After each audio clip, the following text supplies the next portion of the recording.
Defense Secretary Hegseth is in the Philippines. He reiterated the U.S.'s commitment to supporting its allies in the region, the Philippines and Japan. He spoke about additional advanced military capabilities. He spoke about more logistical support. He spoke about deterrence before saying that it was crucial around the world, but crucial in this region, given the worries and concerns about China, given how tense it's been, for example, with these ongoing confrontations in the South China Sea between Philippine and Chinese vessels, given the proximity of Japan or the Philippines to Taiwan.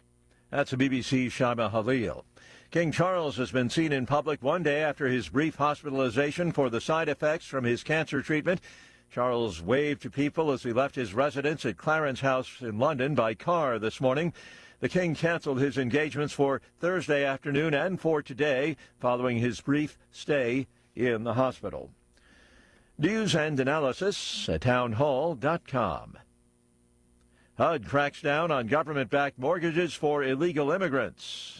The Department of Housing and Urban Development announced Wednesday that non-permanent residents will no longer be eligible for FHA or Federal Housing Administration mortgages. It's part of a broader effort by the administration to ensure that American citizens are prioritized under taxpayer-funded housing programs following a massive flow of illegal immigration under former President Joe Biden. The new policy eliminates the non-permanent resident category entirely from the FHA's single-family title land Title II programs.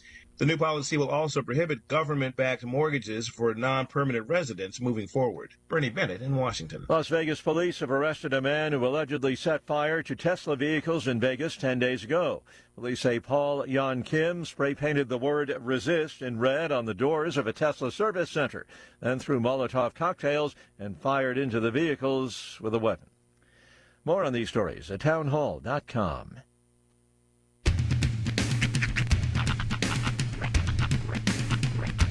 What in the wide, wide world of sports is going on here? I promise you, whatever scum did this, not one man on this force will rest for 1 minute until he's behind bars. Now let's grab a bite to eat. Yeah, come on. I feel the hot wind on my shoulder and the touch of a world that is older. I hit the switch and check the number. I leave it on and then I slumber. I hear the rhythm ringing through it. Flamenco guitar and cumbia music. I hear the talking of the DJ. The travel listen, what does he say? I'm on a Mexican radio. I'm on a Mexican world radio. Yeah! Broadcasting live from high atop the J.P. White Building in downtown Roswell, New Mexico. It's Mornings with Mike Winters on 106.5 Roswell's Talk FM. Is that what I sound like when I talk? Now, here's your host, Mike Winters.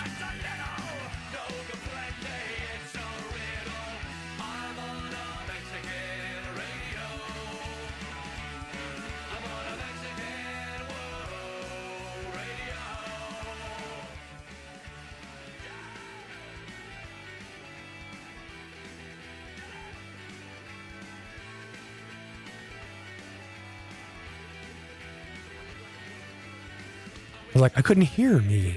Well, let's try that. There we go. There we go. Happy Friday, everybody. Yeah, Hope you turn all the mics on, things on, and stuff like that. Let's try this again. Good morning, one and all. Happy Friday, Mike Winters, John Smalls. Welcome to Howdy. Friday morning. Yep. It's going to start like a Monday, but finish like a Friday. It does. It goes down smooth. But happy Friday, everybody. Yes. Hope all of you are having a wonderful day. It's going to be warmer again today. Mm-hmm. Like, we didn't get any rain, did we? Like, they were talking, and did you see any? I saw I zero. got an errant raindrop on my personage. That's at some point. Errant raindrop fell on my head. Personage.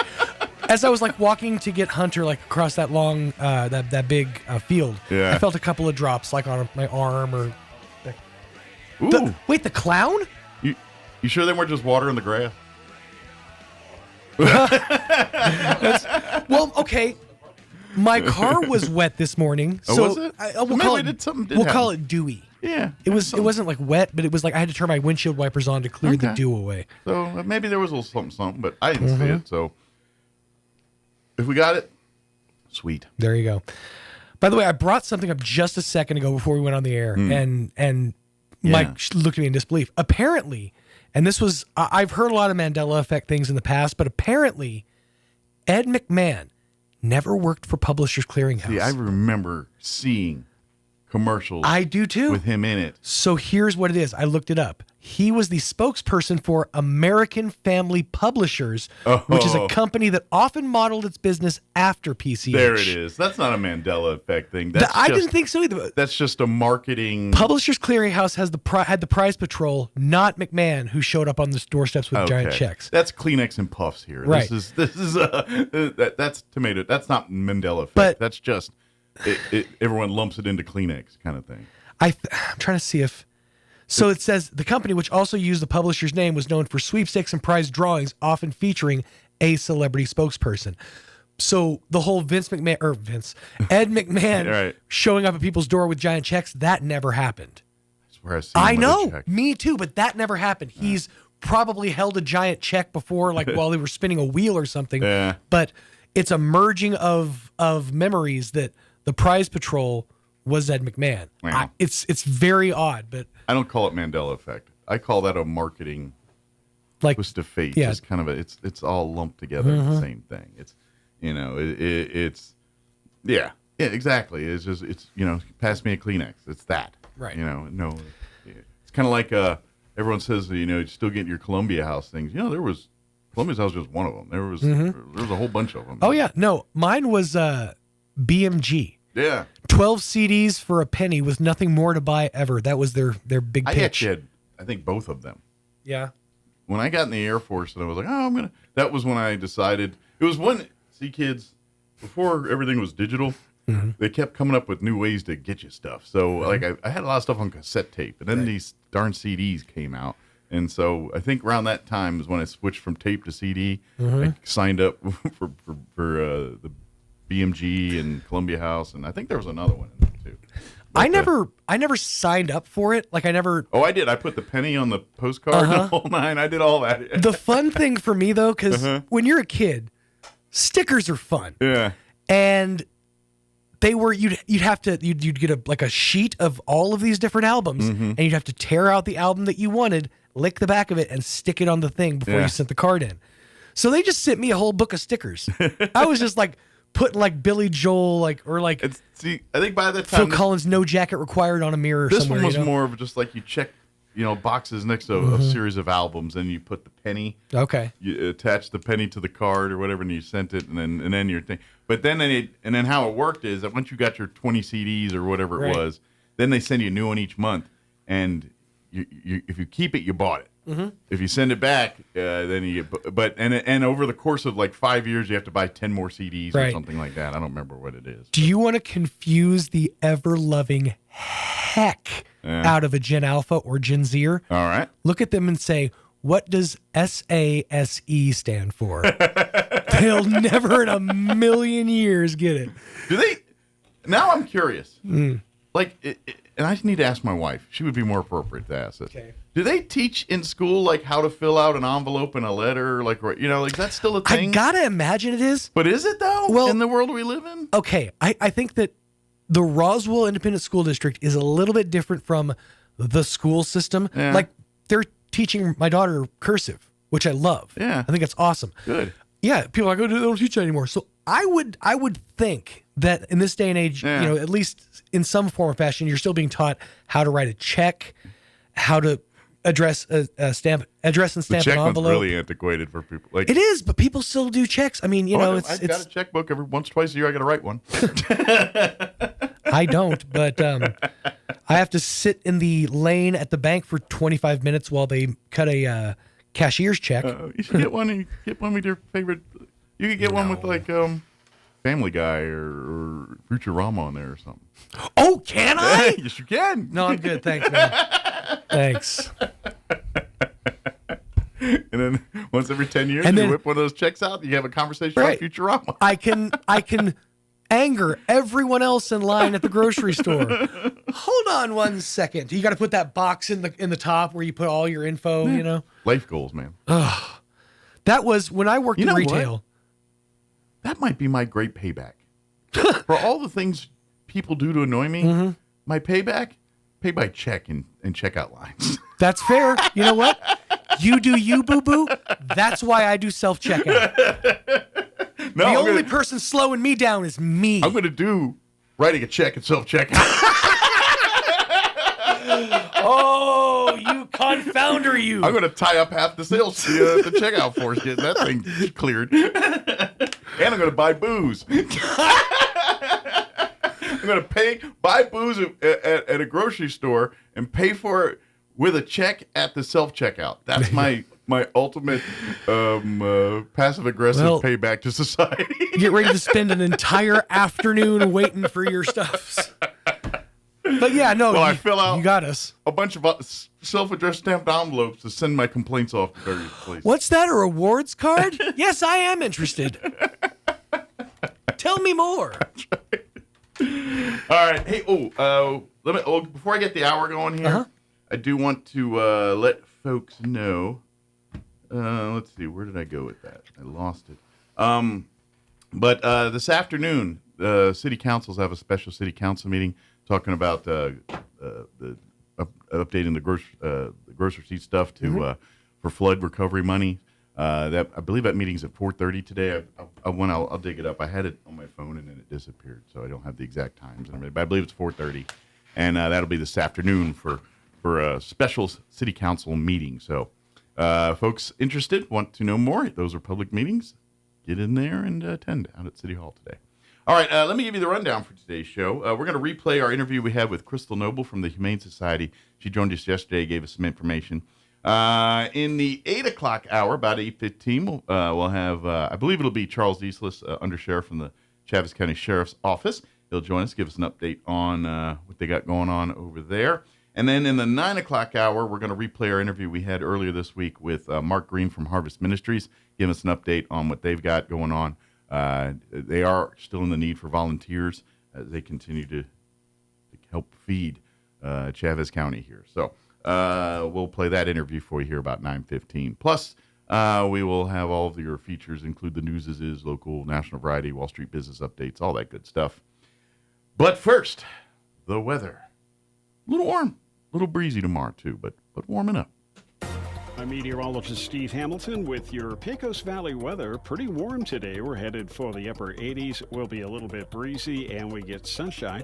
Overnight will be clear with our low dropping to about 50 to 55 and then sunny on Saturday. Not quite as warm. We'll stay in the low 80s and still a little bit windy.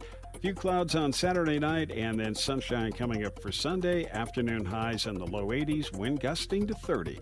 That's your latest forecast. I'm meteorologist Steve Hamilton.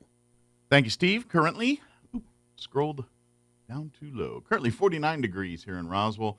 Humidity is at 71%. Winds currently out of the south at 9 miles per hour. We do have a fire weather watch. That's actually for tomorrow, so we'll get to that here in a minute. For today, we are looking at sunny skies and 87 for a high today. South winds 5 to 10 this morning, 10 to 15 for the afternoon. Partly cloudy tonight with an overnight low of 51 degrees. West winds 15 to 20 miles per hour. They'll drop down 10 to 15 miles per hour after midnight tonight. Saturday, we do have a fire weather watch that will take effect beginning at noon, remaining in effect through 9 p.m. tomorrow. I think it's because of because it'll be dry, 82 breezy. That's kind of the breezes, and it's kind of dry. So hence the reason for the fire weather watch. But looking at 82 and breezy on Saturday, sunny with southwest winds 5 to 15, 15 to 25 for the afternoon. Saturday night, we're looking at partly cloudy skies, overnight low 47, west winds 15 to 20, gusting as high as 35 miles per hour. They'll drop down 5 to 15 after midnight Saturday night. Sunday, mostly sunny, 79 for a high with 10 to 15 mile an hour winds out of the northwest. And then Monday, when you head back to work and school, sunny and 78 for a high there. All right, 7:17, we're going to take a 2-minute break. Then we'll play our interview with Crystal Noble from the Humane Society. Don't go away. You're listening to Mornings with Mike Winters. Hey, Roswell, need a truck? You're in luck. Now is your time to buy a new Ford truck for a lot less during Ford Truck Month at Roswell Ford. For a limited time, get massive discounts on every new Ford and quality pre-owned car, truck, and SUV, plus 0% APR for 72 months and no payments for 90 days. Attention business owners, Roswell Ford has a great selection of commercial vehicles, so we're taking care of business. Big trucks, small trucks, work trucks, we've got them all for a lot less. Making payments on your current vehicle and want out early? Roswell Ford wants to terminate your loan or lease, even if you owe thousands more than it's worth. And our aggressive finance team will push to approve your credit, even if it's less than perfect. Plus, Roswell Ford offers mobile services, so our certified technicians will come to you, regardless of where you're at, for oil changes, tire rotation, batteries, recalls, and more. Contact us for details. Massive savings and a better buying experience. Get on board at Roswell Ford, 821 North Main Street in beautiful Roswell. Call 575-623-3673 or online at roswellford.com. 0 APR is 13.89 per thousand finance. Interest accrues from date of sale on select vehicles. Trade balance refinance and loan subject to lender approval. Offers not combined. Some wounds need expert care to heal properly. At Artesia General Hospital's Wound Care and Hyperbaric Medicine Center, we use advanced treatments like hyperbaric oxygen therapy to help chronic wounds heal faster. If you or a loved one has a wound that won't heal, call 575-736-8235 today and take the first step toward recovery. Are you ready to succeed? Earn your FFA certification through ENMU Roswell's Aviation Maintenance Technology Program. ENMU Roswell has the only FFA Part 147 airframe and power plant school in Southeast New Mexico. Receive commercial and general aviation training, hands-on training with operation aircraft, Boeing commercial experience, advanced composite repair training, and more. And ENMU Roswell offers in-state tuition for veterans too. Learn more about this exciting program on campus or online at roswell.enmu.edu. Eastern New Mexico University, Roswell. Success starts here. Here's a Mornings with Mike Winters fun fact. The first toilet being flushed in a motion picture was in the movie Psycho. Mike thought it was Gone with the Wind. Here's Mike Winters. And good morning. It is 23 minutes after 9 o'clock. There you go, hiccup. Always when I start to talk, the hiccup comes there. But joining us in the studio this morning from the Roswell Humane Society, Crystal Noble back with us. Good morning. Good morning. How are you today? I'm good. Enjoying this nice 70-ish degree day with clouds. Yeah, this is a beautiful. You know what? This is good dog walking weather. It is.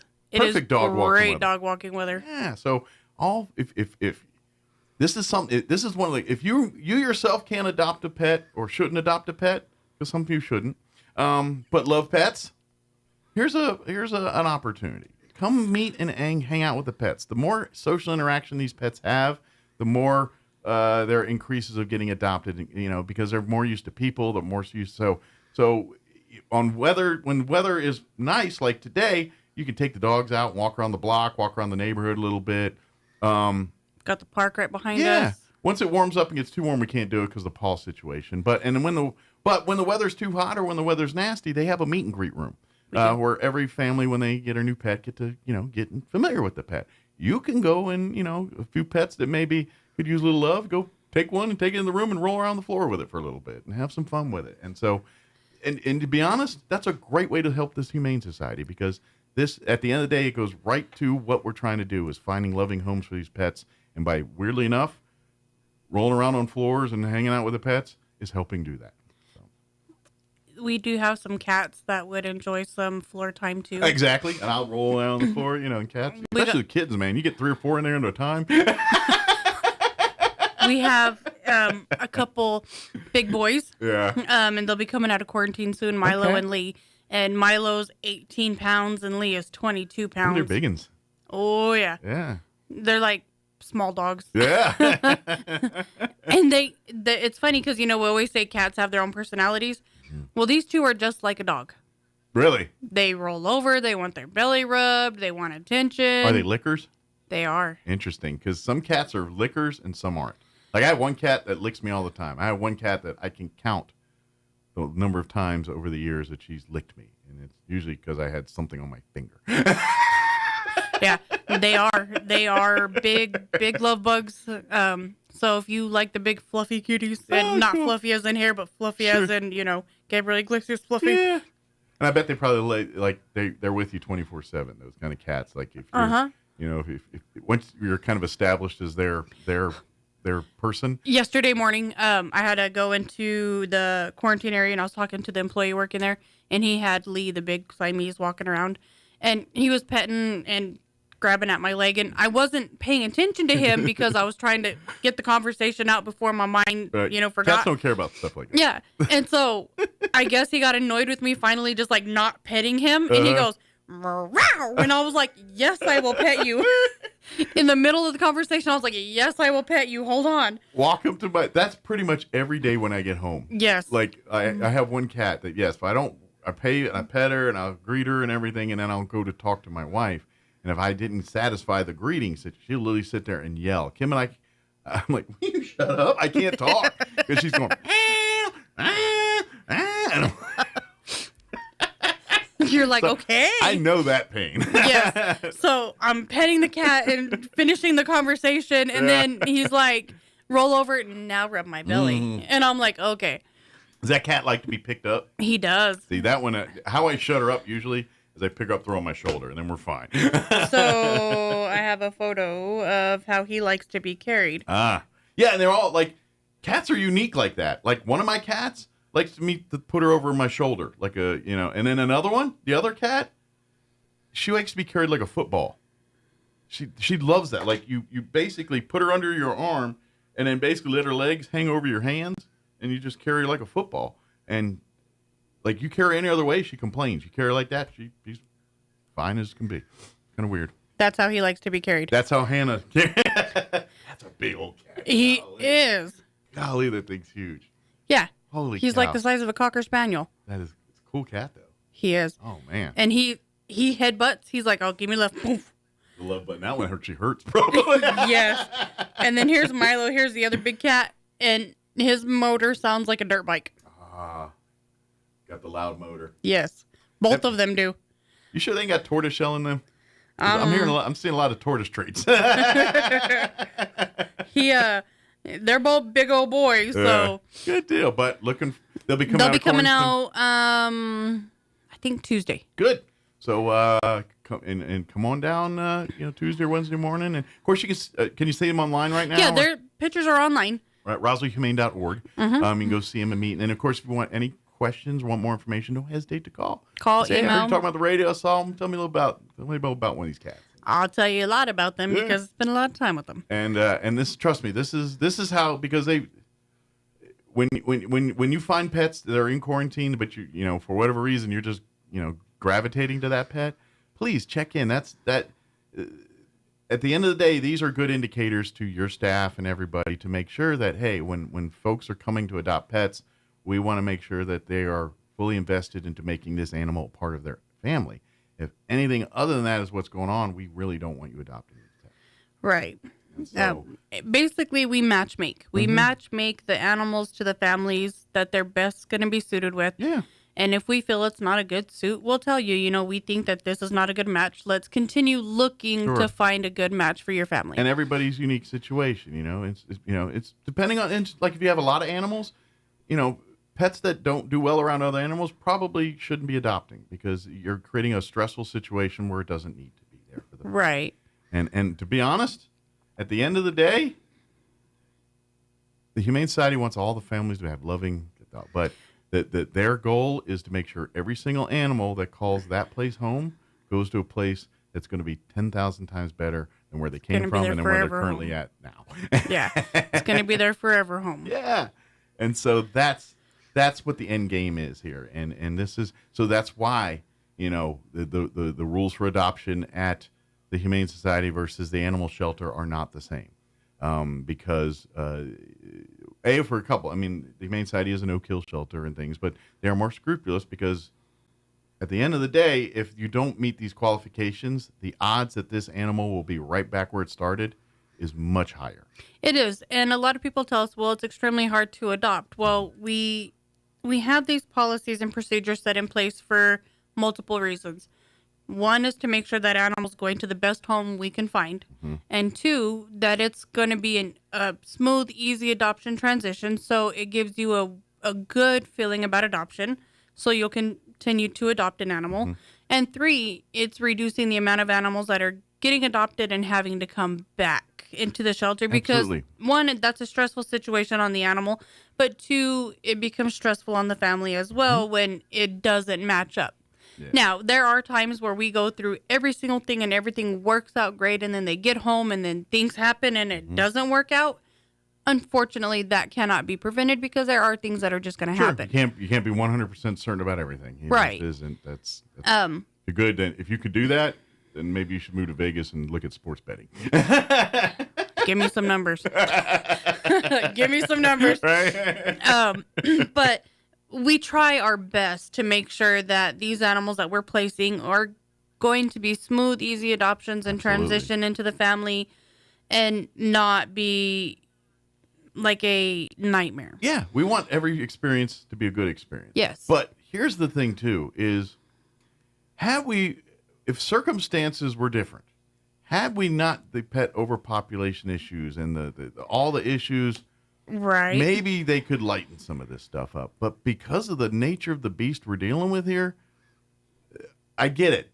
There's probably 1 to 2 people that I don't have a fenced in yard, but trust me, I'm going to be a good dog owner. You're probably right. We don't doubt that. But if we let you do that, then we let the next person do that, then why do we have rules? And guess what? If you think we have a bad situation now, wait till it's unchecked at all and see how bad it is. Right. And so for that reason alone, because of the circumstances of which we currently live in, they cannot really be flexible on these rules. The rules are the rules.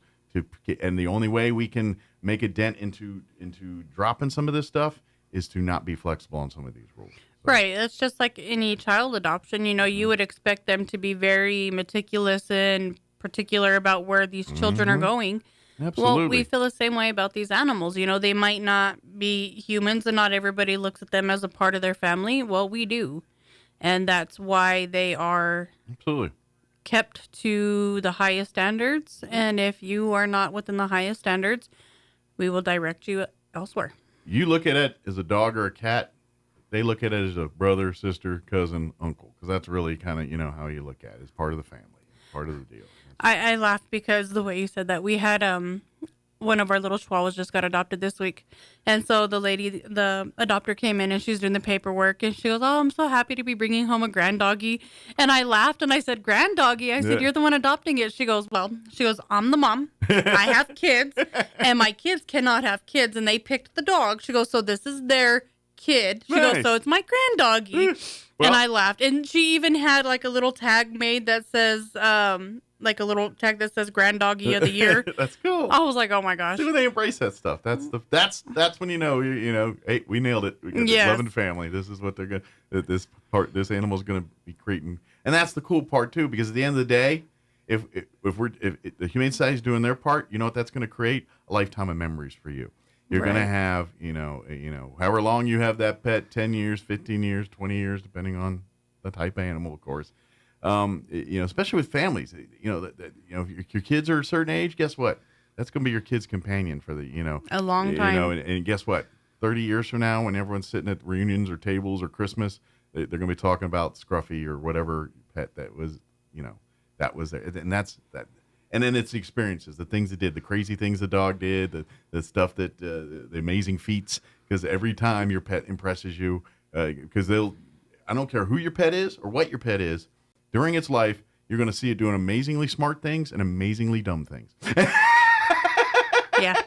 And you're going to be enthralled by all of it. And it could happen all in the same moment. Wow, that's completely intelligent and stupid all at the same time. Like I literally see my cat catch mice, do smart things, and then get a camera bag stuck in her head. So that's Yeah. So. I went to put up our small dog the other night because she sleeps in her kennel. That's her alone time. She likes it. She loves it. Most dogs usually that's their safe space, their sanctum. If you do it right. The only time she wants to sleep in bed with us is if she doesn't feel good. Other than that, she's like she puts herself to bed and closes her door. Okay. She's like, I'm done. Does temperature come to play with that? Because it does with us, the cats. Like if the cats think it's too warm back there, they sleep up front. They think it's too cold, they'll hunker under the bed. She's cold 24/7. She's 6 pounds. So I'm surprised she's not like constantly wanting to be in the bed with you. Then usually cats or animals that are cold all the time, they want to snuggle. Yeah, no, she wants her snuggle, but then not at sleep time. Nope. Because she can't sleep in her weird positions. That's it right there. Yes. You were the hubby. Kick him to the curb. Because she sleeps like that. Yeah, that could be a problem. That's the ultimate comfort sleep, though. Yeah. Like when a cat sleeps like that, they are in a complete safe environment in their head. Yeah, she's fully upside down on her back, 1 foot out of the cover. Yeah. And that's the thing you learn as a pet owner, too, is you learn their signs. You learn their language. Next thing you know, you're a dog expert and a cat expert because you kind of, what their tells are and what when they act and behave in a certain way, you know what that means and what that, and really the only way you learn is you live with a pet and become it's part of its family and you part of it. And you, just like everybody else, humans, the more you hang out with them, the more you learn about them. Same with your cats and your dogs. Right. And to be honest, they'll work with you. I'm going to tell you this right now. If you have weird habits and things, your pets will adopt them with you. Yeah. So I like to munch on cheese. I like to get the cheese cubes, and I like cheese. Every time I go in the kitchen and the cheese bag, and I can open any other bag in the world, they do not come running until they hear the cheese bag. And then it's, I get a bite, you get a bite, bite, and then I get a bite. So they're just sitting there like, can you hurry up and take another bite so we can have another bite? Yeah, it's like, hey, you're messing up the procedure here. Yeah, it's more like puff, puff, pass. It's more like munch, munch, pass. Right. I opened a can of worms with because I'm a fan of like those smoked turkey legs. I'll just get them like you get them ready to eat. I'll literally get one, open up, and start chewing on it. And so I now what I've been doing is when I get one, I go get 2 little bowls and I start because the meat's good. I don't want them to eat the skin and some of the other stuff, obviously, but so I'll go and then I'll shred some of that and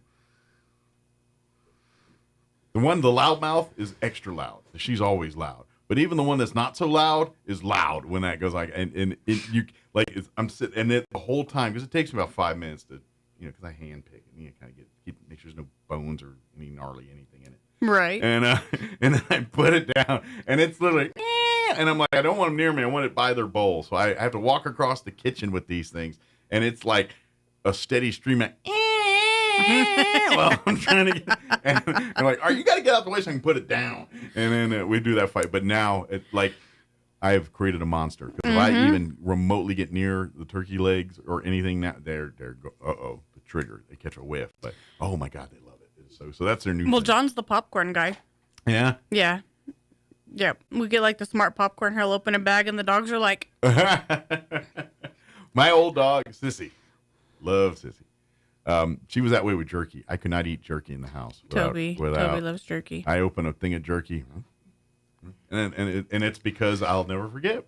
We back when we first got as a puppy, we did on a road trip to somewhere, Lubbock or Waco or something. I don't remember where we were going. It was something, and it was probably Waco, something longer, because it was a longer trip. So we were going, and I literally got beef jerky at the gas station. Of course, we had our little water thing for Sissy and her food and all that. But I was hungry and I wanted some jerky. And Sissy's back there and opened the jerky. I'm like, oh, you want some jerky? And I was really kind of in an adamant not trying to feed her people food and things. I didn't want her begging. I didn't want her, you know what I mean?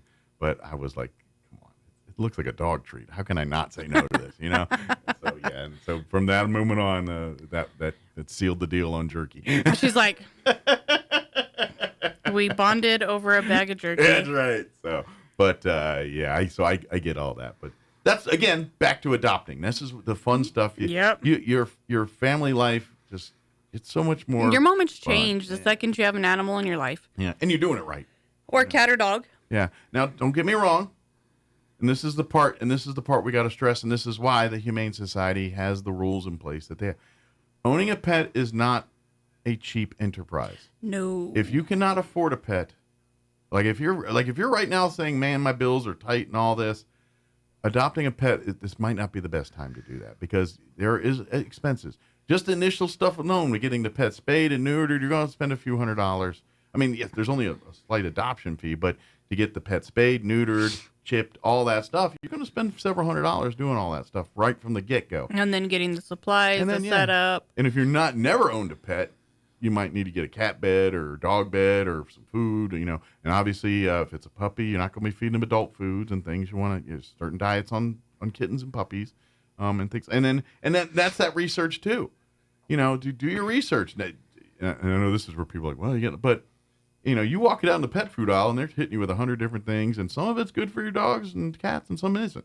And learn the differences and learn which ones are more, you know, because a lot of the, you know, it's like your food. You know, you walk down the chip aisle, there's a lot of processed foods and things. Same thing with the cat food and the dog food aisle. Some of it's, and it is a rule of thumb. It's a bad rule of thumb, but it is the rule of thumb. Generally, the more expensive the dog or cat food is, probably the more legit good it is, just because it's got fresh ingredients, natural, less processed, less dyes and crap. So generally speaking, your blue buffaloes and your ones that are generally pricier are generally better quality food for your pet. And you don't have to feed as much. Exactly. And so it kind of does balance out in the wash. It does. It does balance out. So, like when you're feeding a higher quality food, it has more natural nutrients in it, and it makes them feel fuller. Gotcha. Makes sense. Just like humans. Just like, you know, if we go and eat half a loaf of bread, we're going to feel fuller, versus if you eat 2 pieces of sourdough bread, you feel full. Sure. So it's the same thing, you know, the more quality you pay, the better product you get, but you also don't eat as much of it. Sure. So, but again, it's expensive. And I don't care what you say, raising a pet cost-wise is almost equivalent to raising a child. I mean, yes. As far as medical, health care. And they now have pet insurance. And this is kind of the questions you need to be asking before you adopt your pet. You know, a lot of people sit there and look at pictures and things and, ooh, I love this particular pure brand, or I love pugs, I love bulldogs. Great. You understand that owning one of those types of pets is going to be a lot more needs and care than saying owning a mutt or a lab or something, because pets like pugs, pets like bulldogs, less medical. They have more medical needs. They breathing issues, slobbering issues. Smaller dogs have different needs than bigger dogs, you know, and to be honest, they're equally as important. You know, big dogs tend to have hip issues and things like that. So you're going to have to address that. Little dogs, they usually have digestive, and that's why you see them getting the what is that anal thing where they do all that's more common in little dogs than it is in big dogs. Anal glands. Yeah, that's that. Wherever want that job, but somebody's got to do it. You know what I mean? You know, but more frequently you see little dogs needing that kind of stuff. And right. It's all, and breeds are breeds. You know, if you, and to be honest, and this is kind of, we've had the discussion, purebred dogs are going to have medical issues because they're inbred. It's inbred. It's exactly what it is. It's no different than you and family members together. That's exactly what's going on with that, and that creates, you know, A, lesser intelligent animals, but B, creates a malady of medical issues and things like that, and things don't work the way the good Lord intended because you're crossbreeding it into its own self and everything else, where 9 times out of 10 you find yourself some mix, you know, even if it's a little mix. It looks mostly like a pit bull, a German shepherd, but there's some lab in there, or some retriever or something in, or Chihuahua. Yeah. You know what I mean? And to be honest, those dogs are generally healthier, and they're smarter, and generally better tempered dogs too. Generally, are better temperament dogs. So if you're looking for family dogs roll, the kids can roll around the floor with, you know, you do you, but I find that mutts, generally, you have better quality of life with those types of pets. Just me personally, for those types of things. They do. Sorry. Not enough coffee yet. When you have like a purebred animal, regardless if it's a big dog, small dog, medium dog, they're going to have more medical issues. When you have a mixed breed, you breed down a lot of those medical issues, but then also mixed breeds could also be the worst of 2 breeds medical depending combined. what got mashed up in that salad there, yeah. Do a lot of research. You know, whatever breeds you think you're interested in, research about them. If you're unsure about things, talk to me. Well, I can help you out for a good portion of that. And, you know, you could tell me, hey, this is my lifestyle. What kind of dog would be? I have allergies to dogs, or I'm allergic to cats, or whatever. Sure. And we can help figure something out for you. And that's the beauty of it is really because it's setting that, because like you said, if you're, whatever your lifestyle is, that the animals incorporate that. But there are certain breeds, and that's where you can say, let's just face it, because every breed of dog has its own personality traits, characteristics, and things like that. And so certain dogs mixed with other dogs might, this is why, like I had my sissy, when I lost in 2015 here. She was it's been 10 years. Yeah, I know. It's been that long. It's crazy. She was a mix of a lab and a pit bull. Of course, everyone hears that word pit bull, and either they're pit bull owners and they're cool with them, or they're like Judge Judy and think every one of them should be shot and killed. There's no in between. Yeah, you know what I mean. But I'm telling you right now, I've never met her. I never met a more loving, intelligent, and just in tune dog than Sissy. That dog could sense when you're sad, when you're happy. The only times I ever saw her get in a anger-like mode was when someone approached the house that she knew was not supposed to be at the house. And I have never seen that. Like I saw a dog that I would thought would let a fly land on her nose and she just lick it. You know what I mean? To see her go ready to fight. And I was like, wow. And I was so blown away about it because that was so not in her nature. And because of the love and the environment we created in, the lover, not the fighter, was ready to be a fighter to protect what was hers. Right. And that's what you get and if you do it right, that's what you get with a pet. It's funny you say that. My sister has 2 pit bull mixes, and we did the embark on all the dogs in the house. And so her 2 pit bull mixes are pit bull, lab, beagle, and something else. So they got a few things. Mm-hmm. But they're not very big. Literally, they're just a smidge bigger than a beagle. Sure. And one of them, Jasmine, something had fallen in the kitchen the other day. And I was like, what was that? So I got up to go look. Well, Jasmine went with me. All the other dogs are like, mm-mm. And so my sister started laughing. She goes, well, there's your ride or die right there. Yeah. Because she walked around the corner. Her ears were slicked back. And so she poked her head around the washing machine. And I was like, I'm right here, like she's inspecting. Sure. And so what's going on here? I'm walking around, and then everybody else is like, yeah, I can't be bothered from my nap.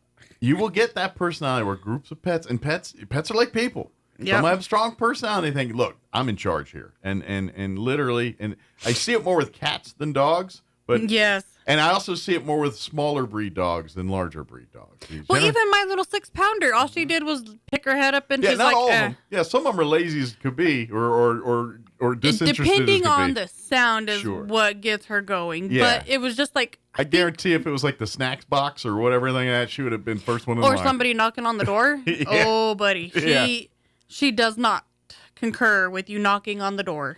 And I wonder, like, is there something in the post office uniform that dogs just don't like? Because, like, it doesn't matter who the post person is.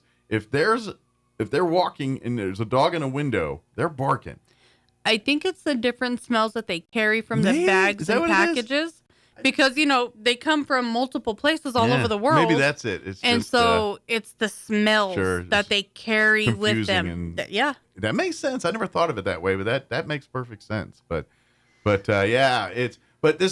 getting back to point here, breed of dogs, do that research on that. Certain breeds are known for certain. If you're looking for a good family dog, generally speaking, I'm not saying always, but if you're looking the ones you want to roll on the floor with, bigger dogs like your labs, your retrievers, those kind of dogs are, or medium size, your terriers, things like that. Most of them, and then there's other dogs, like your little dogs, they can be very loving, but they can be hit or miss because they, every little dog has big dog mindset. And that's why Chihuahuas, you can be the most loving dogs, but they might be ready to bite your face off, even though they can't because they're the size of your pocket, but they try really hard. If you got squishy cheeks, it could get your cheeks. And so a lot of it is that. But once you cut through the creamy middle and you earn the trust of these pets, then you see the other personalities. You see the side. You'll see what the public wants them to see until you crack the creamy middle here and get into their worlds and earn their trust and respect and love. Once that happens, then you see the real personality of these pets. And that little Chihuahua that you thought was looking like a rat, and you know what I mean? Once it's your rat, then you see the other side. And you're like, oh, that's my little rat. Yeah, that dog is a rat, but you know what? I'll go to war with that dog because I've seen what that dog will do when when we're just, you know what I mean?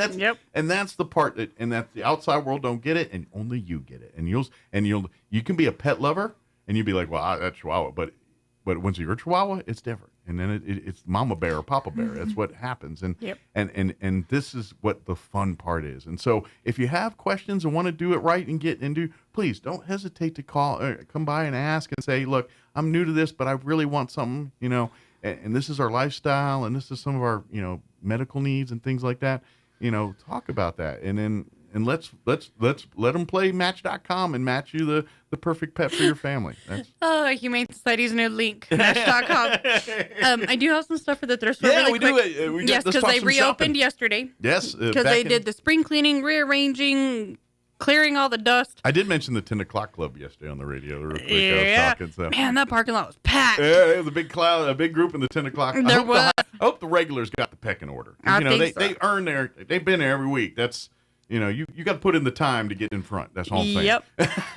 So if you have any like Walmart, Albertsons, Farmers, grocery bags, the little bags, and you got a stockpile of them, would love to take them off your hands. Please do, because that's what we use when we bag up small items. And what I have in my house, and hopefully everyone else has it, I have a sewn together fat lady, what I call as a fat lady. And it's you just stuff it full? Yeah, it's a doll that Kim's grandmother made for us, and the back end's open, and so it's, obviously it's not fat. It's only fat when I fill it, but I just call her the fat lady, and so you just grab. So if you got your own fat lady of bags, maybe drop that off at the Humane Society. Yes, please. Right now. If you are moving into a new place and you need a new washer or dryer, they have a washer dryer. They have two washer dryer sets. 2 sets. 2 sets. All right. They have a dishwasher. I think they have 2 dishwashers. Okay. I don't know. A lot of comforters, brand new comforters. Ooh. They have a dining room buffet, the little thing. Kind of like that. Yes. That. They have an antique round oak table. Oh, wow. I bet that's worth some money. It's heavy. Yeah. Well, if it's solid oak. Uh-huh. And then, you know what? That's an heirloom type piece, it sounds like. It is. Yeah. It does not have, there are 2 chairs, but they do not match the table. Okay. But there are 2 chairs. They have a very huge microwave. So, the people that like to cook in their microwave. Like a turkey? Yeah, they got one of those. They have mid-century lamps. Okay. Really cool looking mid-century lamps. One of them, the cord does need to be repaired, but that's an easy fix. It is an easy fix. Monicum of electronic skills. You can swap it out in an hour. Yep. As a matter of fact, I think you can buy a kit for it at the hardware store, and you'd literally just unplug and plug back in. Hobby Lobby sells them too. Yeah. They have a lot of medical equipment, wheelchairs. They have a really cool mountain bike. So any bikers out there that like to go biking. We have beautiful country for it, so I imagine we have quite a few of them. I mean, you can't find a good place to go biking around here. You're kind of not trying very hard. Right. Purses galore. They have so much more. They've gone through. They've pulled out like old things that just weren't selling to bring out new stuff. Sure. They did some rearranging. They did the purses. They reorganized the purses where you could just. They're kind of like on a clothes rack. So you just slide them back and forth. Yeah, so kind of like when you get sunglasses, they got that rotating little thing, and it's kind of something similar to that. Yep, that makes but sense. Gotcha. They did a whole bunch of stuff, touching up on things that needed to be touched up. And trust me, if because as a wife, and you yourself know these things as well, and too in your own world, if you have the fetish, for lack of a better term, for things like shoes, purses, bedding, trust Totes, me, if you're one of those folks that like swap those out is very often, you're going to spend a lot of money buying that stuff new. Literally, you could go to the Humane Society, and this is for folks that have that, I'll call it a problem. Oh, let's turn your problem into a solution let's do the regular rotation with the Humane Society. So get your purses, get the ones and then when you're, all right, I'm done with it, donate it back. I know deep down in your head, it's like, I need all the purses. I know. We're going to have to work on that. We'll work on that. Let's donate a couple of these. And then when you get a new one, donate one of these other ones. Let's start this. Let's start the healing. So pre-marriage, I'm going to say this, pre-marriage. Yeah. Yes, I had more purses than I would like to admit to. Uh-huh. And 95, maybe 99% came from the thrift store. Very few would I buy at like stores. Sure. thrift store. But I have a wife with expensive taste. And we're dropping $200 for Michael Kors purses and all this. And I'm like, all right, we got to stop doing this. So the most expensive... That was early in the marriage. Most expensive purse I have ever bought in my life was a Vera Wang. And it was $99 and it was on sale. See, you at least work within your means. I am a cheapo, and I want that taste, but I don't want to spend that taste money. My wife wants that taste, but she wants to say that. You know, I mean, she's got that in her. That's her little, like, she grew up, and then her mom's the same way. They like the name and the note. I like it. They like the Nautica written on there, or whatever that thing, you know, whatever it is that people get to. That's their bag. They love that. My mom's that way. She's that way. Yeah, I'm the same way. I'm all thrift store. You're like I got pants on. I mean, I'm literally wearing a t-shirt. I think I got this at like Marshall's for $2 or $5, and these sweatpants I know I probably got for like $10 because I literally don't. The most expensive thing I buy is shoes. Yes. And I'll wear them till they look just decrepit before I know. Now, shoes I've always been, very meticulous about because you got to take care of your feet. But I'm not that, yes, I have a purse issue, as you call it. Well, my wife does too. That's what I did. So I'm speaking as much to my wife as I am to anybody else. But she also has a comforter problem. Oh, okay, no, I don't. That one's I have a blankie problem. At one point, we could have bedded like 7 beds, and we only had like 2 in the house. So I have a blankie problem, and so I have a blankie where, like, if it's cold in the front room, I cover up with. Yeah. And then because some days I am very cold and my husband is not, I have a extra blankie that I could just toss on the bed. But I have a blankie problem because I want to rotate them out. Sure. And I like the soft, fluffy, squishy blankies. I do. When we go on like car trips, I take a blankie. I'm a fan of a good throw. We have a good assortment at our house because we have seasonal ones. Yeah. There's like ones like the thicker ones for like the winter, and then like I got one that you can almost see through it, but it's soft, and so that's my summer one. I like that, my summer one. Just all the time. We better wrap this up. We gotta stop talking about blankets. If you have a blankie problem too, all right, come on down. The thrift store has a ton of them. They've done so much work this last week in rearranging and making things look so much nicer and open, where it's easier to get to things. Yeah. So come down, even if it's not to shop, come look. Come look and come or donate. Yes, donate. I want to say thank you to KOB for airing our story yesterday morning about the theft, the break-ins and all that. Yes. Yeah. Thank you so very much. That's hopefully going to help deter a lot of people from coming and taking, but also getting the word out for people that are leaving the donations, not realizing that we're not getting them. And trust me, if you are in need, if you are one of the folks that need, when the thrift store is open, go in there, talk to Camille, tell her your situation. I guarantee they will reach across and help you in any way they can possibly do so. And so what we've been telling everybody, because a lot of people are very controversial about things. Mm-hmm. One, we cannot put up a fence. We do not own that parking lot. We share it with the daycare or the preschool and the park. Logistics do not allow for that to happen. 2, the cost to put a fencing up in that area would be very expensive, and we don't have that kind of funding. And 3, if we put up a fence, then people would just be cutting the chain link and we'd be spending more money on repairs. When you rebuild the mousetrap, someone's building the thing to get out of the mousetrap. Yes. That's always the case. But if you need donations picked up, call us. We will come. We'll make time. We'll make arrangements. We'll come and we'll pick it up. If you can't be at home, you can say, hey, it's on the side over here by the garage door or whatever, and we'll come and get it. We'll work with you on making arrangements there. Yes. Yeah. And if you are in need of help, please don't feel ashamed. Everybody needs help at times, Come in, talk to Camille, explain the situation, and then you guys can make arrangements for whatever, okay? Absolutely. Yeah, please reach out. They will work with you. Yes. And then when you're in a better situation, maybe you can come and help the Humane Society back when you get a chance. So that's what it's about, helping each other out and all that. Right. And they love to do that. But every time folks, and I just did time I got to shut up, but every time folks break in and do that, you're not only costing time and energy, but you're costing valuable money that now will not go to help animals. Because and I get people who had their way about, well, if it's intended for, but it was intended to be help animals. That's what it was donated for. So when someone else decided what was best for the donation you made, how do you feel about that? Right. And that's what was going on there a little bit. And it's not fair to people that with good intentions that say, look, I want the Humane Society here to get this. Now they won't. So, but anyway, RoswellHumane.org is Yes. the website.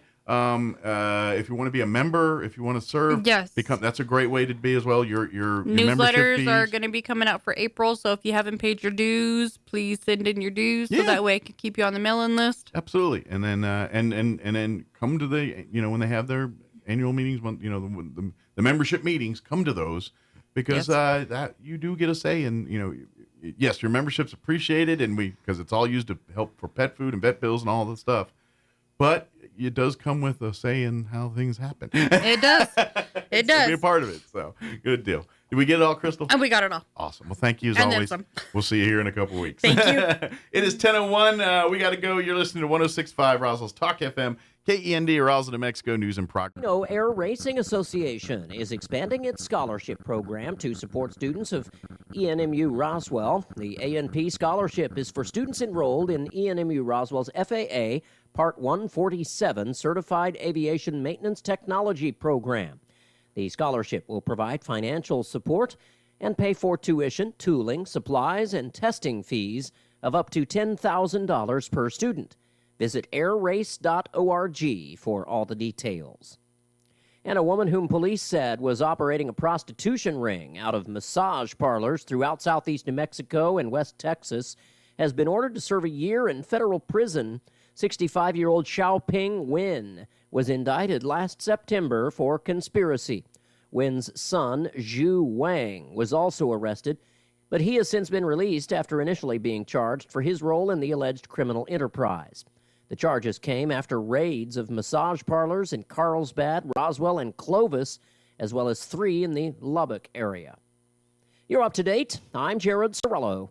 News this hour is brought to you by Hippie Chicks. Looking sharp has never been easier. At Hippie Chicks, we got name brands like Michael Kors, Kenneth Cole, Couture, Allure Men, and Mod to fit your size and style for men's suits, tuxes, and formal wear. Order before April 1st for a chance to win $100 cash. Visit Hippie Chicks today at 802 South Main Street. Look for the VW Bug. I'm meteorologist Steve Hamilton with your Pecos Valley weather. Pretty warm today. We're headed for the upper 80s. We'll be a little bit breezy and we get sunshine. Overnight will be clear with our low dropping to about 50 to 55 and then sunny on Saturday. Not quite as warm. We'll stay in the low 80s and still a little bit windy. A few clouds on Saturday night and then sunshine coming up for Sunday. Afternoon highs in the low 80s, wind gusting to 30. That's your latest forecast. I'm meteorologist Steve Hamilton. News this hour from townhall.com. I'm Rich Thomason. The work of DOGE will mean good things for Social Security recipients. That assurance from the man leading President Trump's war on government waste, fraud, and abuse. Elon Musk is claiming Social Security beneficiaries will collect more benefits, not less, because of the work of the Department of Government Efficiency. He didn't offer specifics, but Musk told Fox News DOGE's cost cutting won't affect the amount of Social Security benefits. And you can only receive your benefits if the country is operating in a healthy and competent way. Musk also said he expects to receive complaints. The most amount of fake righteous indignation, the fraudsters. Ed Donahue, Washington. Inflation update. The Commerce Department reports consumer prices increased 2.5% in February from a year earlier. That matches the January annual pace. Anxious to hold on to the slim GOP House majority, President Trump has withdrawn the nomination of New York Congresswoman Elise Stefanik for UN ambassador. In his statement announcing the move, President Trump said that the Congresswoman would rejoin the House leadership team. Speaker Mike Johnson echoed that plan, saying he would, quote, invite her to return to the leadership table immediately. But it was unclear where Stefanik will fit in after relinquishing the position of House GOP conference chair, which she held for nearly 4 years upon her nomination for UN ambassador. Trump said he was pulling her as his pick to go to New York City because of the House's razor-thin majority.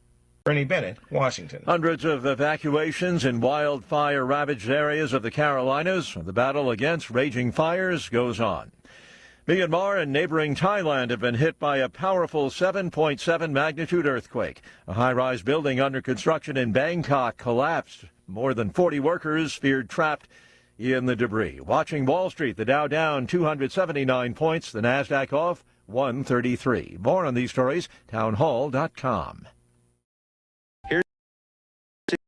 Diabetes Solution Center. Do you like pricking your fingers to test your blood sugar levels? No one does, but it's important to maintain your health. And now, by wearing a small remote device called a continuous glucose monitor, or CGM, you don't need to prick your fingers anymore. It's easy to use and helps you make more accurate diabetes treatment decisions. If you are testing your blood sugar 3 or more times daily, injecting insulin, or using an insulin pump, call the Diabetes Solution Center right now. And if you have Medicare or most major insurance coverage, you may be able to get a new CGM at little to no out-of-pocket cost. Shipping is free, and we'll even bill your insurance company for you. If you are testing your blood sugar 3 or more times daily, injecting insulin, or using an insulin pump, call the Diabetes Solution Center right now to learn how to end the painful finger sticks and get your own continuous glucose monitor, or CGM, at little to no out-of-pocket cost.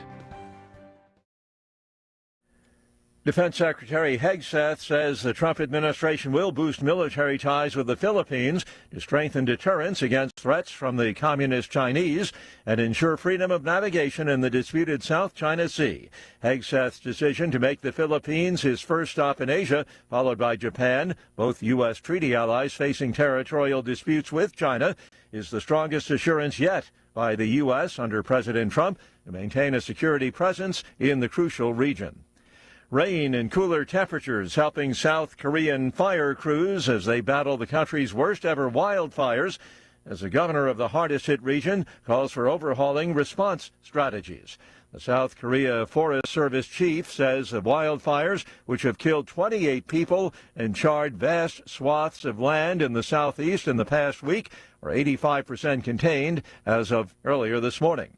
News and analysis, townhall.com. The cost of borrowing for a home is just a bit less expensive on average this week. Mortgage buyer Freddie Mac says the average rate on a 30-year mortgage fell this week to 6.65%. This decline follows 2 straight weekly increases. The rate averaged just above 7% as recently as mid-January, but has been mostly coming down since then.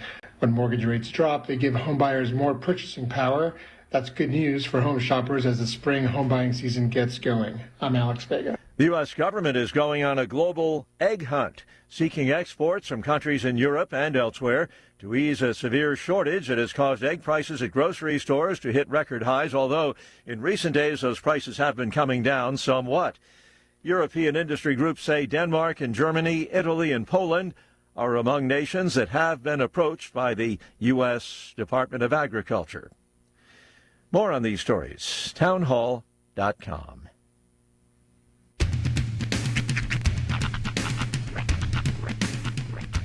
What in the wide, wide world of sports is going on here? I promise you, whatever scum did this, not one man in this force will rest for 1 minute until he's behind bars. Now let's grab a bite to eat. Yeah, come on. I feel the hot wind on my shoulder and the touch of a world that is older. I hit the switch and check the number. I leave it on and then I slumber. I hear the rhythm ringing through it. Flamenco guitar and cumbia music. I hear the talking of the DJ. The travel listen, what does he say? I'm on a Mexican radio. I'm on a Mexican world radio. Broadcasting live from high atop the J.P. White Building in downtown Roswell, New Mexico. It's Mornings with Mike Winters on 106.5 Roswell's Talk FM. Is that what I sound like when I talk? Now, here's your host, Mike Winters. And good morning. It is 6 minutes after 8 o'clock. Welcome to hour number 2. The deuce. Of Mornings with Mike Winters right here on 106.5 Roswell's Talk FM. Congratulations. You made it to Friday. Yes. It is upon us. Indubitably. Kind of get a little breezy this week. It's quite nice, actually, outside. Now it is. Yeah. Like this weekend is supposed to be a little breezy. Like we got fire weather watch tomorrow and all that. Fun. But not like they didn't use the word blowing dust. So that's always a good thing. That is a plus. So happy Friday, dust free. Hopefully any moisture that we got last night into today, maybe. will tamp down some of that dust. That is super optimistic because I got 6 drops. Hey, those 6 drops mattered, all right? Everything was at least moistened. There's another T-shirt. 6 drops matter. 6 drops matters. Hey, something I know nobody cares around here because it's hockey. Okay. But something kind of cool happened last night. Of course, people, again, this is a bigger deal in most places that care about hockey, but it isn't. You know, Alex Ovechkin's about to was on pace to break Wayne Gretzky's scoring record and all that stuff. Really? He's like 6 goals away from doing this and all that. Wow. That's kind of, so it's got a big spotlight on it. And like, to be honest, in places where hockey is very relevant, it's huge news. And this is, for like football, this is like someone breaking like a Jerry Rice's record. Right. You know, whatever the all-time, I don't even know at this point who's got it, but he had it at one point. But it's like, it's a big deal. It's like somebody passing up Kobe's record. Yeah, or something. it's something. Yeah, exactly. It's huge. And but anyway, so last night the Caps were playing the Minnesota Wild, and Minnesota beat them 4-2.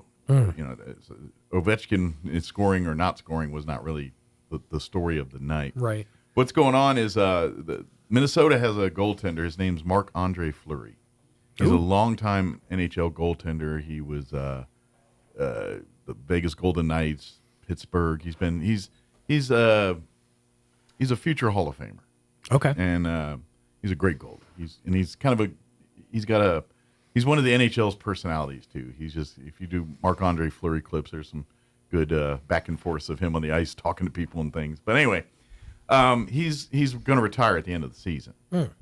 And so Alex Ovechkin kind of pulled a class move last night. And this is one of the reasons why hockey is such an amazing sport. Is if you've noticed at the end in playoffs, if you ever watch the playoffs and things, right, they don't do it so much during the regular season, but the playoffs, the end of series and stuff, they always do a handshake, congratulations line thing, and kind of a hockey tradition. Sure. And that's the beauty of hockey. They'll literally punch each other out, and then 5 minutes later, shaking hands and have a beer with you. And that's to me, that's why I love the sport. But anyway.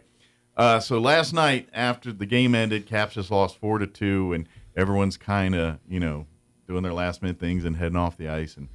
And Alex Ovechkin, and it's all over Twitter. You can pull the video clip up now. But Ovechkin basically called. There was already a few Caps players going back towards the locker room, and Ovechkin calls everybody back out, and he starts a congratulations line for Marc-Andre Fleury. So basically, the entire Caps team lineup went and shook his hand. Because I think it's the last time, barring playoffs or anything, they'll see each other.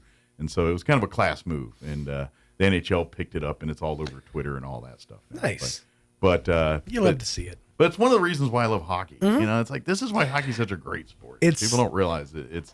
I get it. You don't have ice around here, so why would you? But if you ever get a chance to watch hockey games, go check out some of those minor league games in Albuquerque there. It's pretty cool stuff. There's something to be said about the showing of respect and how and it's totally a thing. Yeah. It's funny, while you were mentioning it, my but mind kept going back. Also, that being said, hockey is, we're mad at boot our anthem, and we had 3 fights in 9 seconds. That's also hockey. Of course. That's what I love about it. Sticks, gloves, and shirts one moment. As soon as the game, putting you into the boards one moment, and then I respect who you are and what you've done for the sport. And I would even offer folks up too, if you want to do some more digging, go just download some hockey fights with the audio and catch the pre-fight.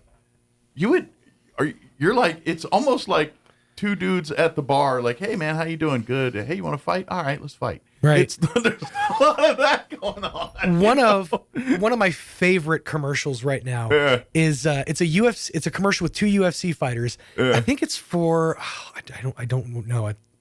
It might be for like an alcohol or something. Yeah. But they're in the middle of this fight, and while they're fighting, they're discussing going to a party later. Right. One guy's like, "Oh, I'll bring the ice," and he goes, "That'd be so helpful, Steven."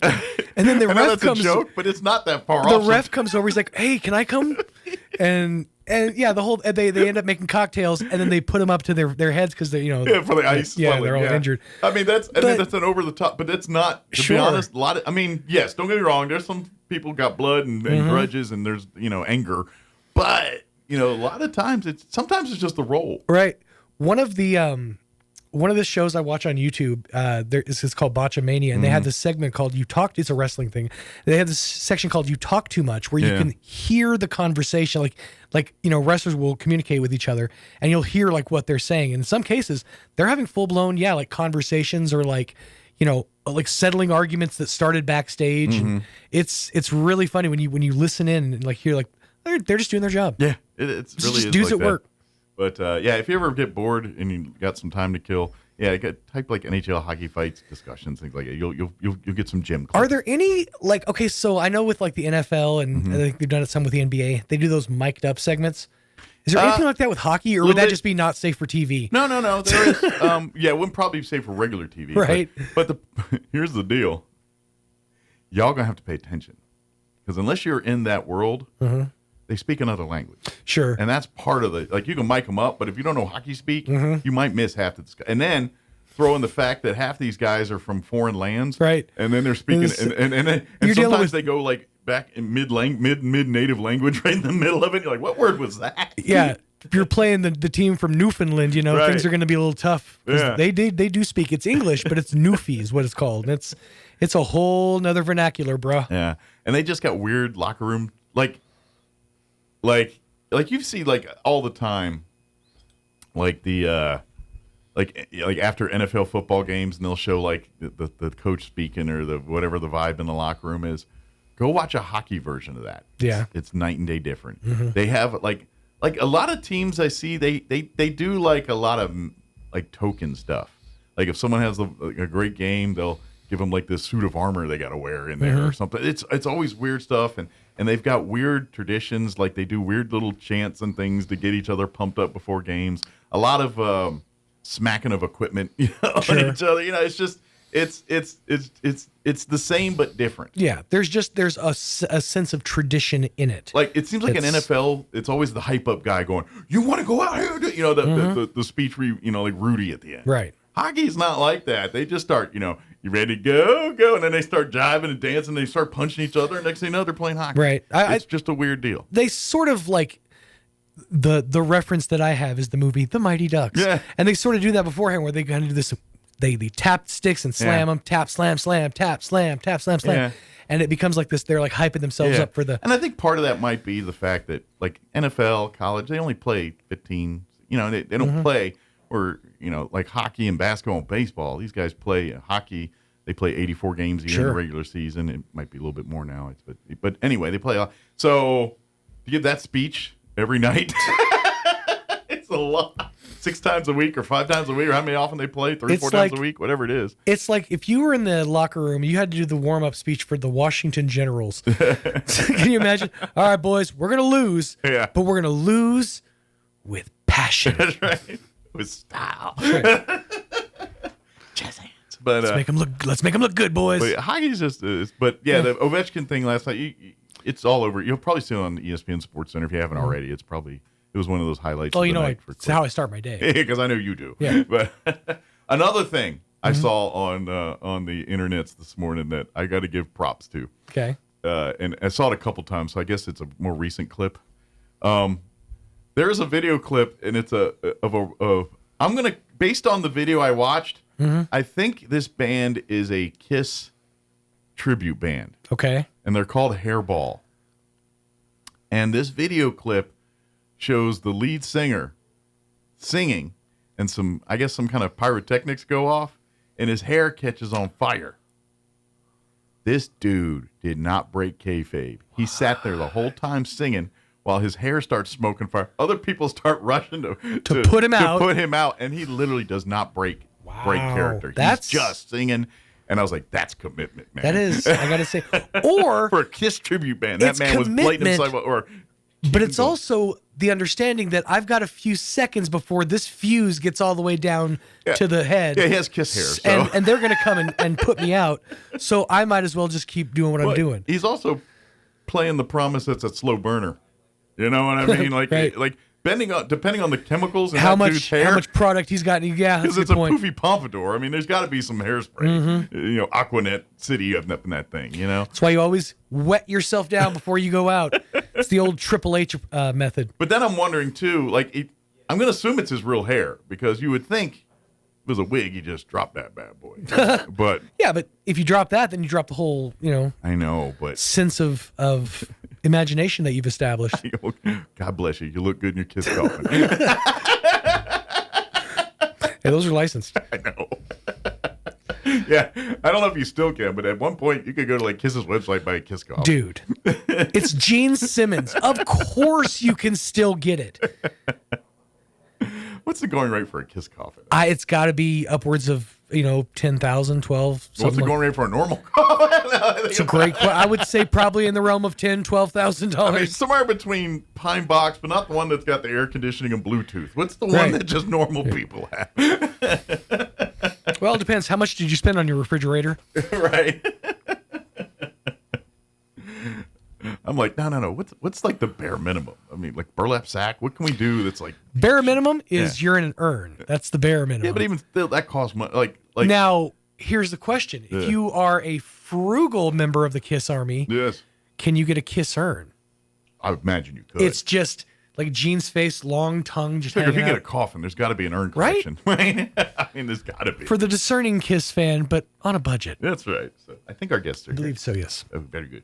I'm not sure who, but someone from the sheriff's department. Very good. Very good. Based on either that or Roy brought a friend. I'm not sure what happened there, but I think I see badges. So. Oh, good. Yeah, it was like I heard people.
At the Rocky Mountain Elks Foundation.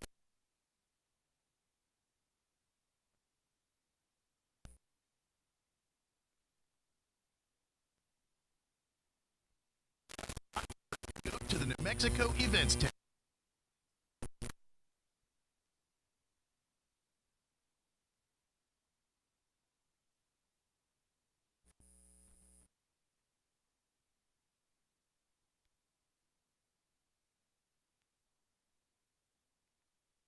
Essential energy.